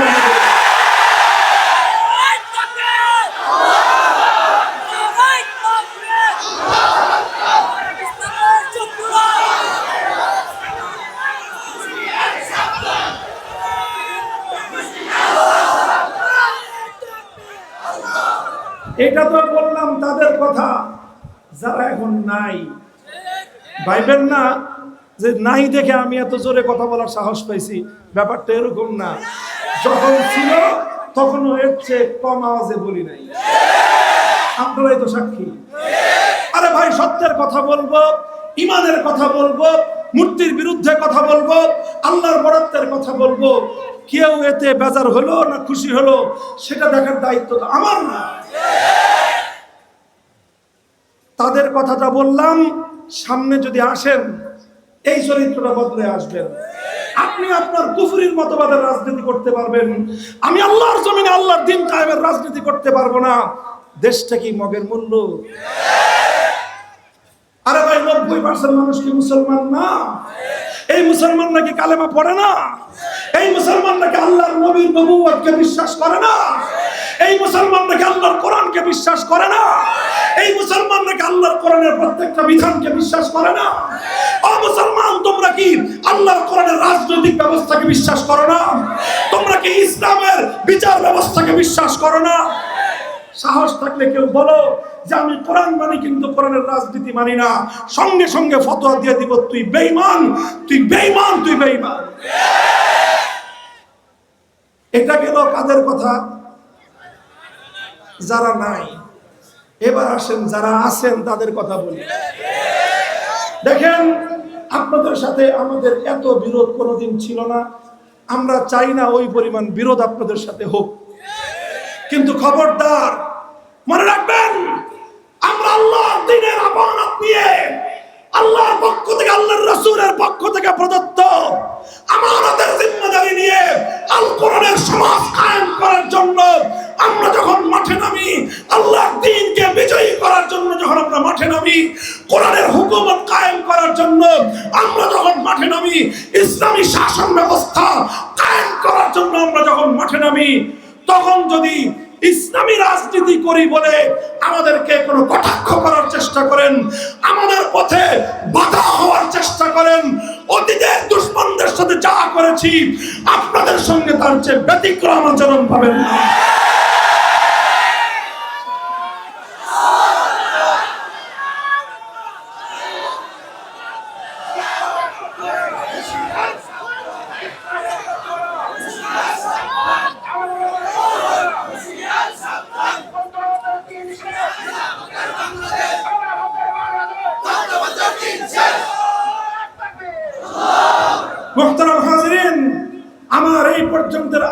আলোচনার একটা শেষ পর্যায়ে আমি যেই কথাটা আপনাদেরকে বোঝালাম, সেই কথা হলো উলামায়ে কেরাম, আলেম ওলামা, যাদের বুকের মধ্যে আল্লাহর কোরআনের ইলম, যাদের কাছে আসমানি ওহীর ইলম, যাদের কাছে ইসলামী শরীয়তের ইলম, যাদের কাছে আমার নবীর হাদিসের ইলম, তারা যেমন মসজিদের ইমামতি করবে, তারা যেমন মসজিদের মিম্বরে খুতবা দিবে, তারা যেমনি ভাবে খতম এবং মিলাদ পড়াবে, তারা যেমন দোয়া এবং দুরূদ করাবে, তারাই জাতিকে সত্যিকার নেতৃত্ব দেওয়ার অধিকারী, তারাই নেতৃত্ব দিবে, তাদেরকে আল্লাহ এবং তার রাসূল নেতৃত্বের জিম্মাদারি দিয়েছে।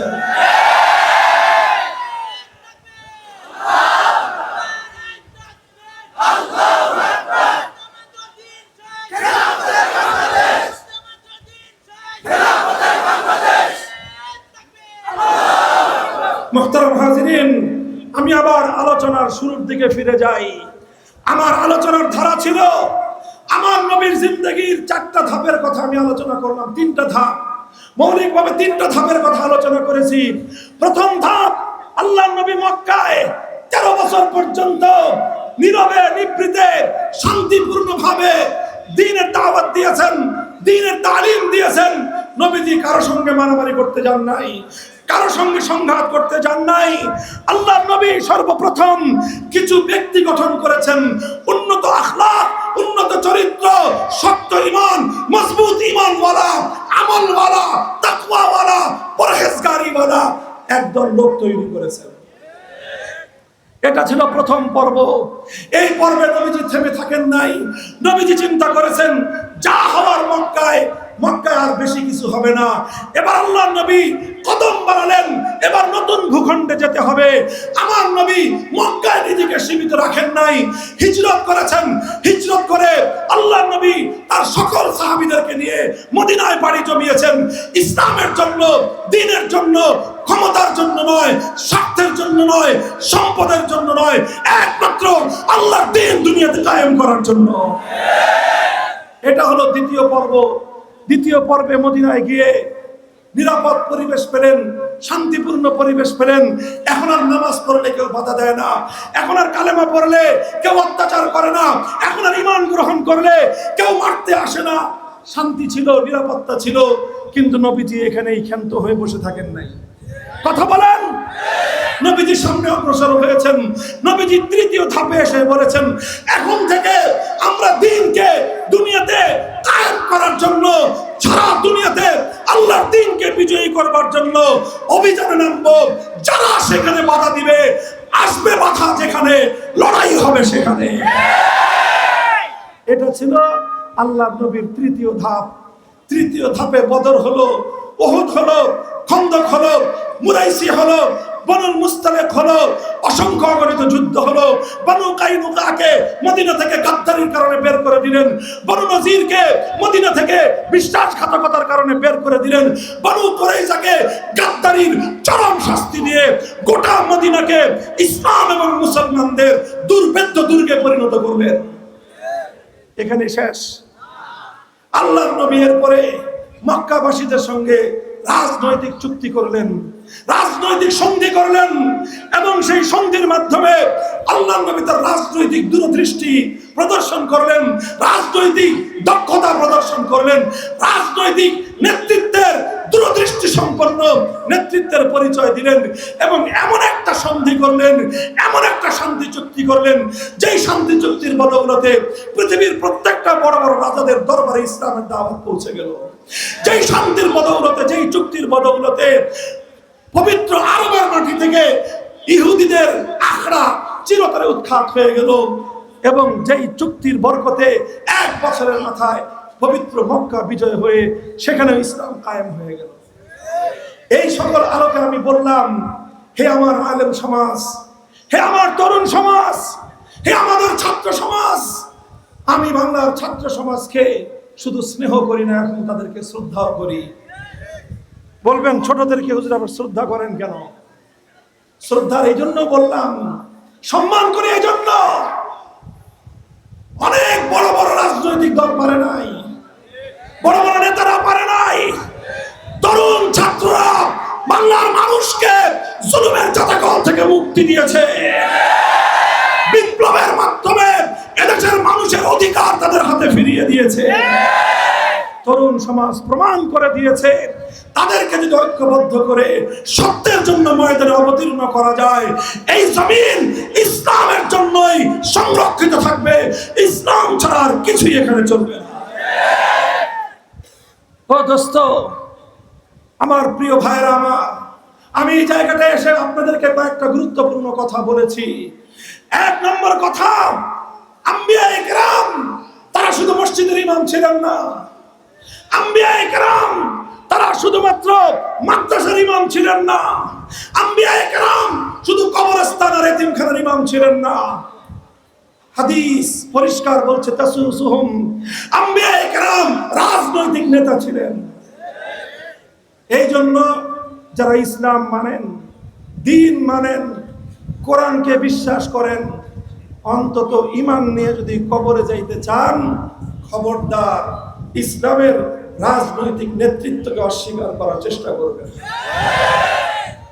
এই জায়গাটা আমি কিছু সতর্কবাণী উচ্চারণ করেছি, আলেমদেরকে আমি সজাগ হতে বলেছি। আলেম সমাজ আমরা আলহামদুলিল্লাহ দীর্ঘ একটা সময় আমাদের কেটেছে। আমরা মাদ্রাসা থেকে যারা ফারেক হতো আমাদের আলেমরা, শুধু মাদ্রাসাই পড়াতাম আমরা। কথা বলেন, অন্য কোথায় নজর দেওয়ার সময় আমাদের ছিল না। কারণ প্রতি বছর ফারেক হইতো 3000 4000। আমি মাদ্রাসায় মওলানা হয়েছি, দাওরায়ে হাদিস ফারেক হয়েছি 1996 সালে। 1995 এর শেষে 1415-16 হিজরিতে, তখন আমাদের দাওরায়ে হাদিস পড়তো 3500 ছাত্র। কত হাজার? গত বছর দাওরায়ে হাদিস ফারেক হয়েছে 35000। কত হাজার? ইনশাআল্লাহ আগামী বছর হবে 40000, তারপরের বছর হবে 50000, 3-4-5 বছরের মাথায় হবে 1 লক্ষ। আলহামদুলিল্লাহ। এই যে বিপুল পরিমাণ মাদ্রাসার ছাত্র ফারেক হচ্ছে, আমাদের যুগে মাদ্রাসায় পড়ানো ছাড়া অন্য কোনো কাজের দিকে নজর দেওয়ার সুযোগ ছিল না আমাদের। কথা বলেন, কারণ এখনো উম্মতকে আমরা দ্বীনে তালিম দিতে পারতেছি না, আর কাজ করব কখন? কিন্তু এখন কথা হলো এই, এখন তো আমরা প্রতি বছর 35, 40, 50, 60 হাজার আলেম তৈরি হচ্ছে। আমাদেরকে মাদ্রাসা মসজিদ যেমন ভাবে চালাতে হবে, এখন আমাদেরকে সামনের দিকে কদম বাড়াতে হবে।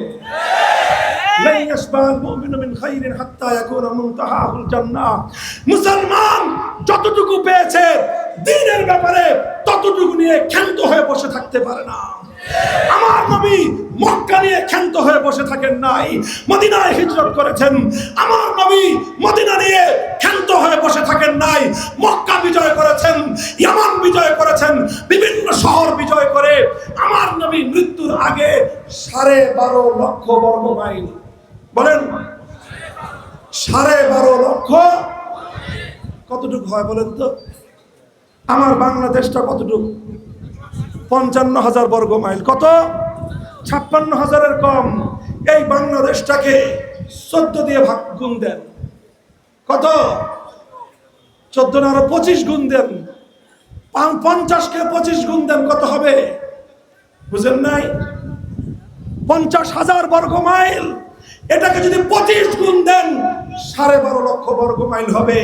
অর্থাৎ বাংলাদেশটার সমান প্রায় 24 থেকে 25টা দেশ একত্রিত করলে যত বড় ভূখণ্ড হয়, আমার নবী এত বড় ভূখণ্ডের মধ্যে ইসলাম কায়েম করে, খেলাফত ব্যবস্থা প্রতিষ্ঠা করে, কোরআনের রাজ কায়েম করে, তারপরে আমার নবী রওজায়ে আতহারে ঘুমাতে গিয়েছেন।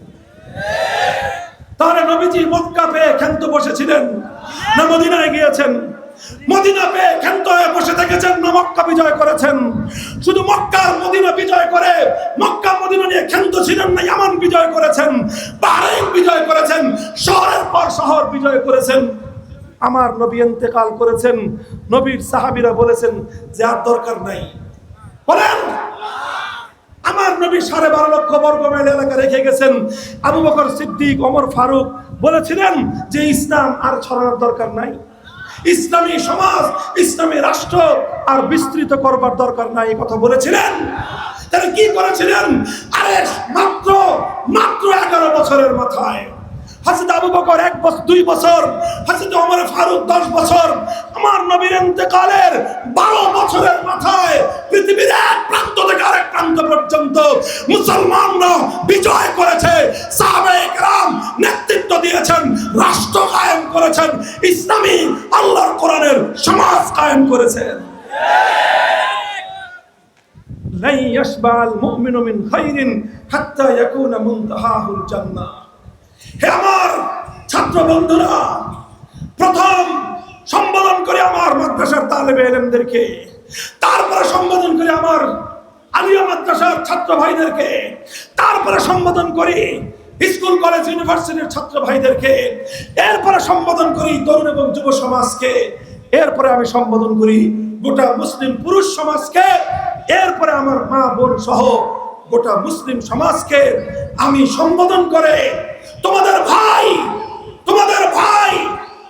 আল্লাহর কোরআন এবং নবীর হাদিস যতটুকু বুঝেছি সেই আলোকে আমি তোমাদেরকে বলতে চাই, আমাদের পিছনে ফিরে তাকাবার সময় নাই। যতটুকু পেয়েছি ততটুকু নিয়ে ক্ষান্ত হয়ে বসে থাকার সুযোগ আমাদের নাই। সামনে এগিয়ে চলতে হবে। আমাদের পূর্বপুরুষরা এই জমিন ইসলাম কায়েমের জন্য অনেক ত্যাগ স্বীকার করেছে। ওই লম্বা ইতিহাস আমি বলবো না। 1905 সাল থেকে 1947 সাল পর্যন্ত ইতিহাস পড়ে দেখবা। আমাকে যখন বন্দী করেছিল, আমি যখন কয়েদ ছিলাম, আমার এক চিল্লা গেছে শুধু রিমান্ডে। বুঝেন নাই কথা? এক চিল্লা কয় দিনে? 40 দিন হয়েছে কি আমার রিমান্ড। বুঝেন? জিজ্ঞাসাবাদ। তো আমাকে এসবি স্পেশাল ব্রাঞ্চ পুলিশের সেখানকার একজন বড় কর্মকর্তা এসে আমার সাথে নানা আলোচনা করতো, তথ্য জানতে চাইতো। আমাকে বলে যে হুজুর, অন্যান্য হুজুররা তো সাদি কোরআন হাদিসের আলোচনা করে, আপনি যে আবার ইতিহাস নিয়ে কথা বলেন কেন? এগুলো না বললে হয় না মাহফিলে। আমি বললাম সমস্যাটা কি? কয় না, হুজুররা আখিরাত নিয়ে কথা বলবে, মুসলমানদের ইতিহাস বলতে গেলে তো বুঝেন না, মুসলমানরা কেমন যেন গরম হয়ে ওঠে। আমি বললাম এটা বললেই সমস্যা না। হয় এই আপনার সমস্যা এইটাই, আপনারা এই যে চিল্লা যে লাগতেছে রিমান্ডে, এই কারণেই লাগতেছে। আমি সেদিন বুঝলাম যে হ্যাঁ, যেহেতু তোমাদের গায়ে লাগছে এই কথাই বলতে হবে। ইতিহাসের আলোচনা আমি করি, কারণ ইতিহাস তোমার বাবার ইতিহাস, আমার বাবার ইতিহাস, আমাদের পূর্বপুরুষদের ইতিহাস পড়ো। 1947 সালে দেশটা ভাগ হয়েছিল। দেশটা কি হয়েছে? ভাগ হয়েছে। ভাগ। আপনারা বাবা মারা যাওয়ার পরে সম্পদ ভাগ করেন না? 4 ভাই সম্পত্তি ভাগ বটোয়ারা করা হয়। এটাতে কি বলে? সম্পত্তি বন্টন। সম্পত্তি বন্টন হয়েছে যে বড় ভাই পশ্চিম দিকে, মেজো ভাই তারপরে, সেজো ভাই তারপরে, ছোট ভাই তারপরে, এইভাবে বাড়ি 4 ভাগ করলো, চরার জমি 4 ভাগ করলো, সবাই যার যার ভাগ বুঝে নিল। কথা ঠিক? 1947 সালে তো দেশটা ভাগ হয়েছে। ভাগ হয়ে হিন্দুরা বলল আমরা ইসলাম মানি না, আমরা ধর্মনিরপেক্ষতা মানি, সুতরাং আমাদেরকে জুদা করে দাও। আমরা মুসলমানরা বললাম আমরা ধর্মনিরপেক্ষতা মানি না, আমরা আল্লাহর কোরআনের রাষ্ট্র কায়েম করতে চাই, আমাদেরকে জুদা করে দাও। এই মিথ্যা বলতেছি? ইতিহাস পড়ো, 47 ইতিহাস। আরে বেটা, যারা আওয়ামী লীগ করো তারাও তো ইতিহাসটা পড়বা, যে তোমাদের নেতা শেখ মুজিবুর রহমান সাহেব 47 সালে এই দেশ বিভাগের পক্ষে ছিলেন। তোমাদের নেতা এই পক্ষে। যারা বিএনপি করো, তোমরা তো মুসলিম লীগের পরবর্তী ভার্সন। মুসলিম লীগ না হলে বিএনপি খাওয়া লাগতো না। মুসলিম লীগের রাজনীতি কি ছিল? মুসলিম লীগের রাজনীতি ছিল আমরা মুসলমান, তোমরা হিন্দুরা আলাদা রাষ্ট্র করো, আমরা জুদা হয়ে মুসলমানদের জন্য আলাদা দেশ চাই। এইটাই ছিল 47 সাল। জিজ্ঞাসা করছিল, হ্যাঁ মুসলমান তোমরা জুদা হয়ে কি করবা? আমরা জুদা হয়ে যা করি করব। আমরা জুদা হয়ে গেলে গরিব হব, ফকির হব, পেটে পাথর বাঁধতে হয় বাঁধবো, না খেয়ে থাকতে হয় না খেয়ে থাকবো।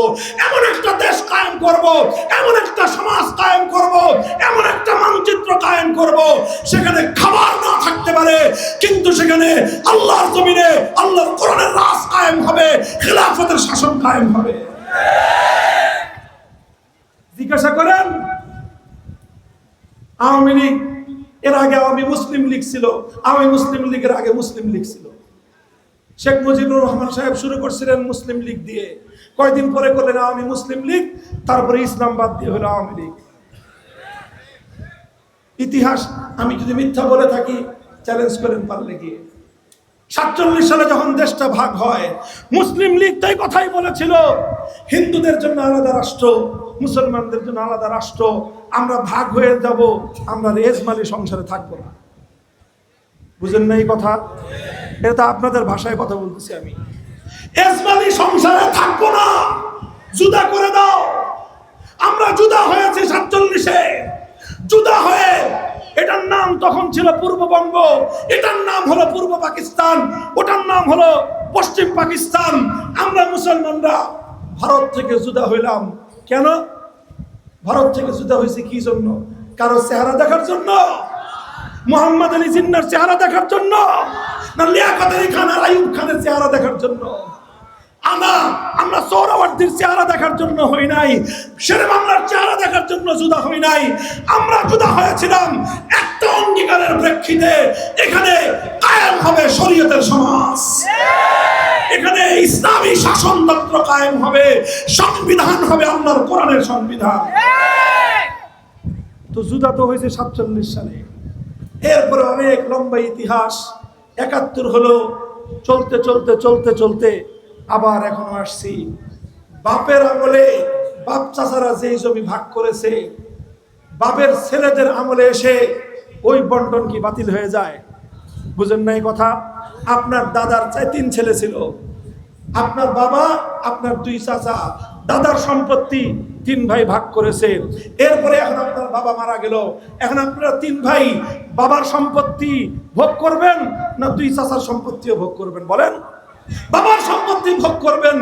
আপনার বাবা যতটুকু পেয়েছিল আপনার দাদার হিস্সা থেকে, সেই সম্পত্তি আপনার দাদার হিস্সা থেকে আপনার চাচা যেটা পেয়েছিল সেখানে তো আপনার কোনো অধিকার নাই। তাহলে 47-এ যেই দেশ ভাগ হয়েছিল সেই দেশে হিন্দুত্ববাদের কোনো অধিকার নাই, কোনো অধিকার নাই, কোনো অধিকার থাকতে পারে না।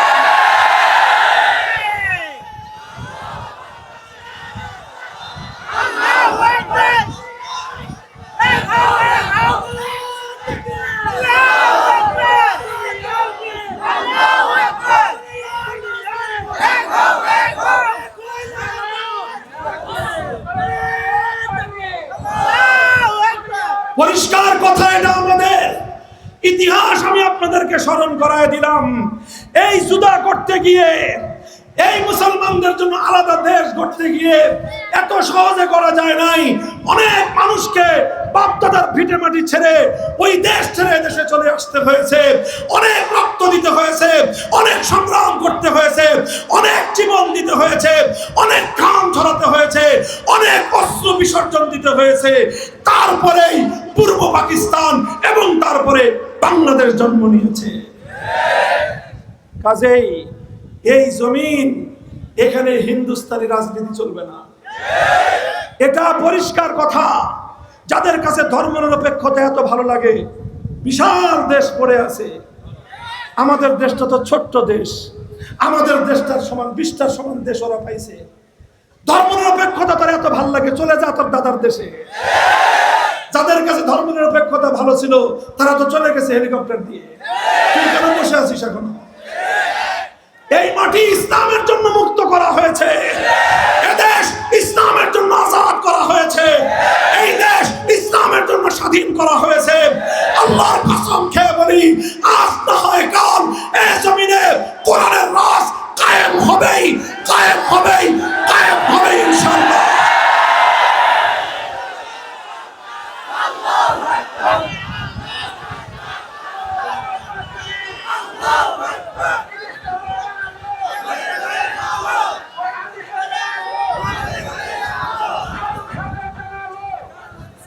ভাই আমার, আখেরি পয়গাম আপনাদের কাছে। দেখেন, আমাদের বাপদাদারা 1905 সালে আমাদের দেশকে কলকাতা থেকে আলাদা করেছিলেন যেন মুসলমানরা আলাদা থাকতে পারে। আমাদের পূর্বপুরুষরা 47 সালে এই দেশটাকে দিল্লি থেকে আলাদা করেছিল যেন মুসলমানরা আল্লাহর কোরআন নিয়ে আলাদাভাবে বাঁচতে পারে। এইভাবে আলাদা হতে হতে 1971 সালে জুলুম করেছিল, অন্যায়ের বিরুদ্ধে মুক্তিযুদ্ধ করে দেশটাকে মুক্ত করেছিল, ইসলামের বিরুদ্ধে নয়, জুলুমের বিরুদ্ধে, কোরআনের বিরুদ্ধে নয়, অপশাসনের বিরুদ্ধে, কোরআনের বিরুদ্ধে নয়, বৈষম্যের বিরুদ্ধে। এরপরে 2024 সাল এসেছে। 2024 সাল একটা বিপ্লব হয়েছে। এই বিপ্লবে অনেকে মনে করে যে তারা করেছে না। 2024 সালের বিপ্লবের ইতিহাস যদি রচনা করতে হয় তোমাকে অবশ্যই 2013 সালের শাপলা চত্বরের কথা বলতে হবে। শাপলা চত্বরে রক্ত দিয়েছে আমার সন্তানরা, শাপলা চত্বরে যুদ্ধ করেছি আমরা, লড়াই করেছেন আল্লামা আহমদ শফি, যুদ্ধ করেছেন আল্লামা জুনায়েদ বাবু নগরী। শত প্রাণের শাহাদাতের বিনিময়ে শাপলা চত্বরে নবী প্রেমের ঝান্ডা উড্ডীন করা হয়েছে। 21 সালে নরেন্দ্র মোদীকে রুখতে গিয়ে রক্ত দিয়েছে আমাদের ভাইরা। 19 জন শাহাদাত বরণ করেছে। 13 সালে রক্ত দিলাম আমরা, 21 সালে রক্ত দিলাম আমরা। 24 সালের বিপ্লবে প্রায় 100 কওমি মাদ্রাসার ছাত্র শিক্ষকরা জীবন দিয়ে বিপ্লবকে বিজয়ী করেছে। হিসাব করে কথা বলবেন। সবাইকে আমরা কৃতিত্ব দিতে চাই, বলতে চাই এই বিপ্লবের পাটাতন তৈরি করেছে শাপলা চত্বরের নবী প্রেমিক তৌহিদি জনতা। এই জন্যই আমরা বলি এই সব বিপ্লবের পর কথা ওটাই, আমাদের বাপ-দাদারা যেই জায়গায় এনে দেশটাকে রেখে গেছেন আমাদেরকে আরো সামনে আগাতে হবে না এখানেই বসে থাকতে হবে? বলেন আল্লাহর নবীর জীবনের শিক্ষাটা কি ছিল? কি ছিল সিরাতুন নবীর আদর্শ? আমার নবী মক্কা পেয়ে বসেছিলেন না মদিনায় গিয়েছেন? মদিনায় গিয়ে বসেছিলেন না মক্কা বিজয় করেছেন? মক্কা মদিনা বিজয় করার পর আমার নবী বসেছিলেন না পৃথিবীর বিভিন্ন দেশ জয় করে 12.5 লক্ষ বর্গ মাইলে আল্লাহর কোরআনের রাজ কায়েম করেছেন? বলেন আমার নবীর ইন্তেকালের পরে নবীর সাহাবীরা আবু বকর সিদ্দিক, ওমর ফারুক, ওসমান, আলী রাদিয়াল্লাহু আনহুম তারা কি আল্লাহর নবীর সেই সীমান্তের মধ্যে নিজেদেরকে বন্দী করে রেখেছেন না আফ্রিকার জঙ্গল থেকে আটলান্টিক মহাসমুদ্রের তীর পর্যন্ত গোটা অর্ধ জাহানকে ইসলামী খেলাফতের শাসনের অধীনে নিয়ে এসেছিলেন? মুসলমানরা আটলান্টিক মহাসমুদ্রের পারে দাঁড়িয়ে গিয়ে বলেছিল জানি না সমুদ্রের ওই পারে কি আছে, জানি না সমুদ্রের ওই পারে কি আছে। যদি জানতাম সমুদ্রের ওই পারেও দুনিয়ার কোন এলাকা আছে তাহলে এই সমুদ্রের উত্তাল তরঙ্গ পাড়ি দিয়ে ওই পারে গিয়ে আল্লাহর দ্বীন আমরা জিন্দা করতাম। যদি সাহাবায়ে কেরামের যুগে জাহাজ আবিষ্কার হতো আমেরিকা ইসলাম তখনই কায়েম হতো। মুহতারাম হাজিরিন, এটাই হলো নবীর আদর্শ, এটাই হলো ইসলামের ইতিহাস। আমাদের পূর্বপুরুষরা 1905 সালে কলকাতা থেকে দেশটাকে আলাদা করে দিয়ে গেছেন। আমাদের পূর্বপুরুষরা 47 সালে দেশটাকে দিল্লি থেকে আলাদা করে গিয়েছেন। আমাদের পূর্বপুরুষরা 71 সালে জুলুম মুক্ত করে দিয়ে গিয়েছেন। আমাদের বর্তমান প্রজন্মের সন্তানরা 2024 সালে রক্ত দিয়ে সকল স্বৈরতন্ত্র অত্যাচারী জালেমদেরকে বাংলার মাটি থেকে উৎখাত করেছে।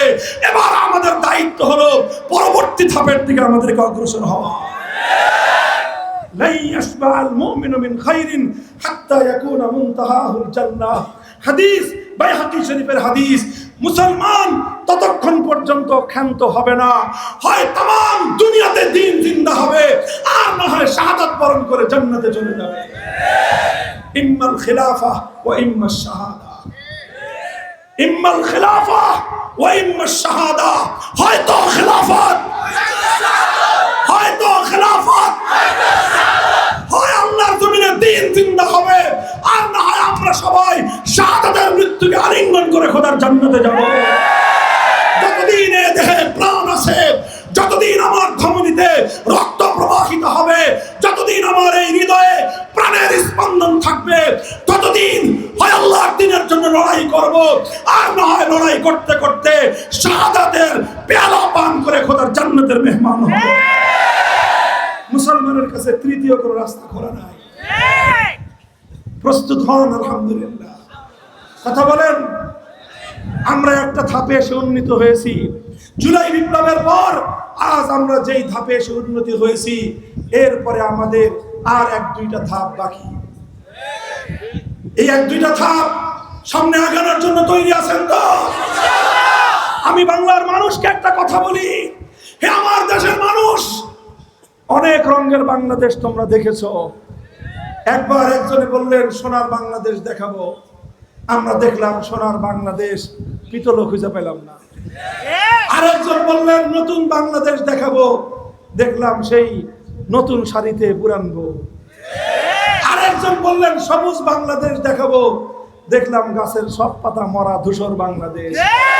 আরেকজন বললেন ডিজিটাল বাংলাদেশ দেখাবো, আমরা দেখলাম বাংলাদেশ ব্যাংকে জনগণের সম্পদ ডিজিটাল কায়দায় চুরি হয়ে গেল।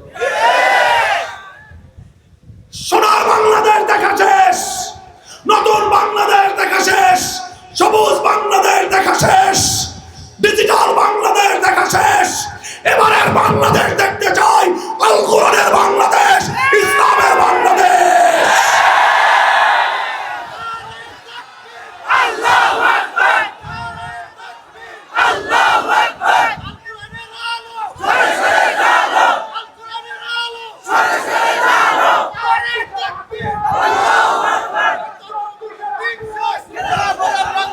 ভাই, শুধু স্লোগান দিয়েই সব কাম শেষ? হ্যাঁ, মুখের কথা দিয়ে শুধু চিরা ভিজবে? হ্যাঁ, কথা বললাম শিক্ষার জন্য। শিক্ষাটা যখন অর্জন হলো, এখন আমলের সময়, প্রয়োগ করার সময়। প্রস্তুত আছেন তো ইনশাআল্লাহ? এটা এমনিতেই সম্ভব নয়, ঘাম ঝরানো পরিশ্রম করতে হবে, দাওয়াতের মেহনত করবেন তো? শুধু ঘাম দিয়ে সফলতা আসবে না, রাতের অন্ধকারে চোখের অশ্রু দিয়ে আল্লাহর ফরিয়াদ চাইতে হবে।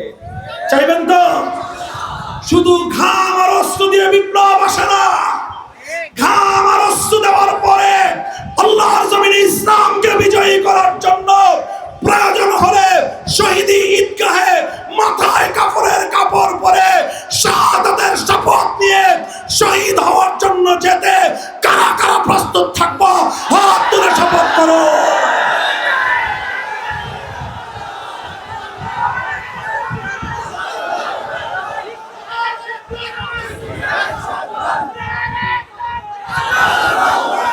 বসেন, আল্লাহ পাক কবুল করেন আপনাদেরকে। ভাই, কথা বলতে বলতে অনেক লম্বা হয়ে গেছে, মাফ চাই। দোয়া করবেন কথাগুলো যেন আমার মুখের কথা না হয়, এই কথাগুলো যেন আমার সর্বপ্রথম নিজের ঈমান এবং বিশ্বাস হয়, নিজের আমল যেন হয়। এরপর আল্লাহ আমাদের সকলকে আমল করার তৌফিক দান করেন।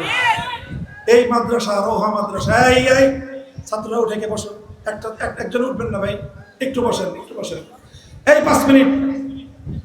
এই বিশাল মাদ্রাসা, আমি আমার আলোচনার শুরুতে মাদ্রাসার ছাত্রদেরকে ডেকে এনে বসাইছি। কেন বসাইছি? যে এই কথাগুলো, এই চেতনাগুলো সর্বপ্রথম আমার এই ছেলেদেরকে আমি শিক্ষা দিতে চেয়েছি। আমি মনে করি যে শিক্ষা আমি আমার ছেলেকে দিতে পারি না, সেই শিক্ষা অন্যকে দেওয়ার অধিকার আমার নাই।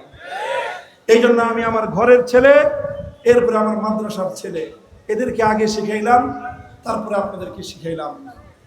এই মাদ্রাসাগুলো ইনশাআল্লাহ হাফিজ হুজুর বলতেন, এই মাদ্রাসাগুলো বাংলার জমিনে ইসলামকে রক্ষা করার সর্বশেষ ক্যান্টনমেন্টের সৈনিকরা যেরকম একটা দেশ রক্ষা করে, মাদ্রাসার ছেলেরা ইসলামকে রক্ষা করবে ইনশাআল্লাহ। এই মাদ্রাসাগুলো রক্ষা করার দরকার আছে। আমি আপনাদের কাছে মাদ্রাসাতুল উলুম রোহা মাদ্রাসার কয়েকটা প্রয়োজনের কথা আপনাদের কাছে উল্লেখ করতেছি। মেহেরবানি করে একটা লোক উঠবেন না, একটু বসেন। মাদ্রাসায় আপনারা দেখছেন যে অনেক বড় একটা ভবন তৈরি হয়েছে।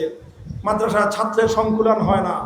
এই মাদ্রাসার সুনাম এখন শুধু আপনাদের এই রায়গঞ্জ আর সিরাজগঞ্জ জেলায় সীমাবদ্ধ নয়। এই মাদ্রাসার সুনাম গোটা উত্তরবঙ্গ ছড়িয়ে গোটা বাংলাদেশের সকল বড় বড় মাদ্রাসাগুলোতে এই মাদ্রাসার সুনাম সুখ্যাতি ছড়িয়ে পড়েছে, বলেন আলহামদুলিল্লাহ। ছাত্রদের চাপ, মাদ্রাসার পরিধি বাড়ানো খুবই জরুরি। মাদ্রাসার ভবনের কাজ প্রায় শেষের দিকে। অন্যান্য কাজ জরুরি পর্যায়ের, মাদ্রাসার কিছু জানালা দরকার, কিছু দরজা দরকার।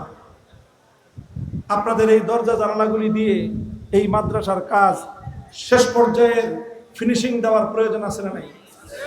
একটা জানালা 15,000 টাকা, পুরা কমপ্লিট। আপনারা ইনশাল্লাহ দিবেন তো? এখন আমি কালেকশন করব না, এই কালেকশন তো আমি পারি না, কিন্তু মাদ্রাসার জন্য বলতেছি, শুধু হাতটা দেখতে চাই। 15,000 টাকা করে জানালা দিবেন, কারা কারা দিতে পারবেন একটু বলেন তো? আল্লাহ কবুল করেন। আরো 2-4টা হাত তুলেন, শুধু দেখবো ইনশাল্লাহ। এরপরে হলো একটা করে দরজা, জানালা লাগবে মোট 40 পিস। 15,000 টাকা করে হলে 4-15 60, 6 লক্ষ টাকা। দরজার দাম 20,000 টাকা করে, 12টা দরজা লাগবে। 12 দুগুণে 24, 2,40,000 টাকা লাগবে। প্রতিজন অন্তত 1 ব্যাগ করে সিমেন্ট দিতে পারেন আপনারা। আর আরেকটা আখেরি কথা, হুজুর চলে আসছেন ইনশাল্লাহ। আমরা হুজুরের সাথে আখেরি দোয়া করে সবাই যাবো তো ইনশাল্লাহ। কে কে শেষ দোয়া না করে চলে যাবেন হাত তুলেন তো? দোয়া না করে কে কে যাবেন হাত তুলেন? ইনশাল্লাহ আমরা কেউ দোয়া না করে যাব না, ঠিক আছে তো? ঠিক আছে। একটু মেহেরবানি করে আমি আপনাদের কাছে আখেরি একটা আপনাদের কাছে আবেদন করব, আপনারা আমাকে মহব্বত করেন। আপনাদের এলাকার সাথে আমার সম্পর্ক কতদিনের জানেন? 30 বছরের বেশি সম্পর্ক। এই শাহাদাত সাহেব হুজুর, জহুরুল ইসলাম সাহেব, রেজাউল করিম সাহেব হুজুর, আমরা একসাথে সেই 96 সাল থেকে কাজ শুরু করেছি। জায়গা ভিন্ন হয়েছে, কিন্তু আমরা এখনো একসঙ্গেই কাজ করতেছি আলহামদুলিল্লাহ। আর নাহলে আমাকে আপনাদের এই এত ব্যস্ততা, এত কাজের মধ্যে এই গ্রামের রোভায় ধরে আনা আমার এত সহজ বিষয় না। এই ওনারা থেকে পারছেন ধরে নিয়ে আসে আমাকে, তো বুঝতেই পারেন আপনাদের সাথে একটা গভীর সম্পর্ক আমার আছে আলহামদুলিল্লাহ। সেই জায়গা থেকে আমি আপনাদের কাছে আবদার করি একটা, যে আপনাদের যার পকেটে যেই নোটগুলো আছে সবচেয়ে বড় একটা নোট দেবেন, বেশি না। কয়টা নোট? সবচেয়ে বড় নোট কত? বাংলাদেশে 1000। 1000 যার পকেটে নাই, তারপরে 500, 500 যার পকেটে নাই, 200 যার পকেটে নাই, 100-র নিচে আমি আর নামতে চাই না। যারা স্টুডেন্ট তাদের জন্য হাফ ভাড়া, ছাত্রদের জন্য কত? 50। আর অছাত্র যারা, তারা হয় 1000, না হয় 500, না হয় 200, না হলে 100। একটু রুমাল নিয়ে নামেন, 1-2-3 মিনিটের মধ্যে কেউ যাবেন না, মেহরবানি করে একটু যারা দাঁড়ায় আছেন একটু মেহরবানি করে বসে পড়েন। ইনশাল্লাহ হুজুরের দোয়ার মাধ্যমে আজকের এই মুবারক মাহফিল সম্পন্ন হবে ইনশাল্লাহ। আল্লাহ কবুল করেন। এই যে এই সেই স্টেজে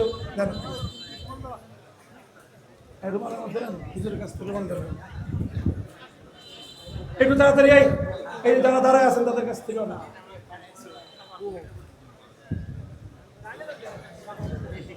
হ্যাঁ, ছাত্ররা উঠবেন না, একটু বসেন, একটু আপনারা দোয়া আদা করছেন ইনশাল্লাহ, দোয়া করি আমরা যাবো ইনশাল্লাহ। তাড়াতাড়ি। আল্লাহ পাক রব্বুল আলামিন আমাদেরকে কবুল করেন। এই মাদ্রাসাকে আল্লাহ পাক রব্বুল আলামিন অনেক উন্নতি দান করেন, আমিন বলেন।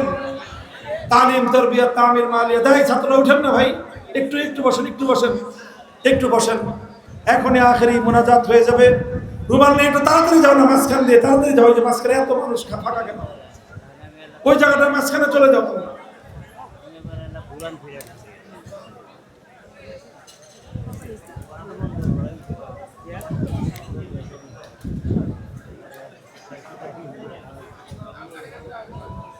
اللهم صل على محمد وعلى آل محمد كما صليت على إبراهيم وعلى آل إبراهيم إنك حميد مجيد।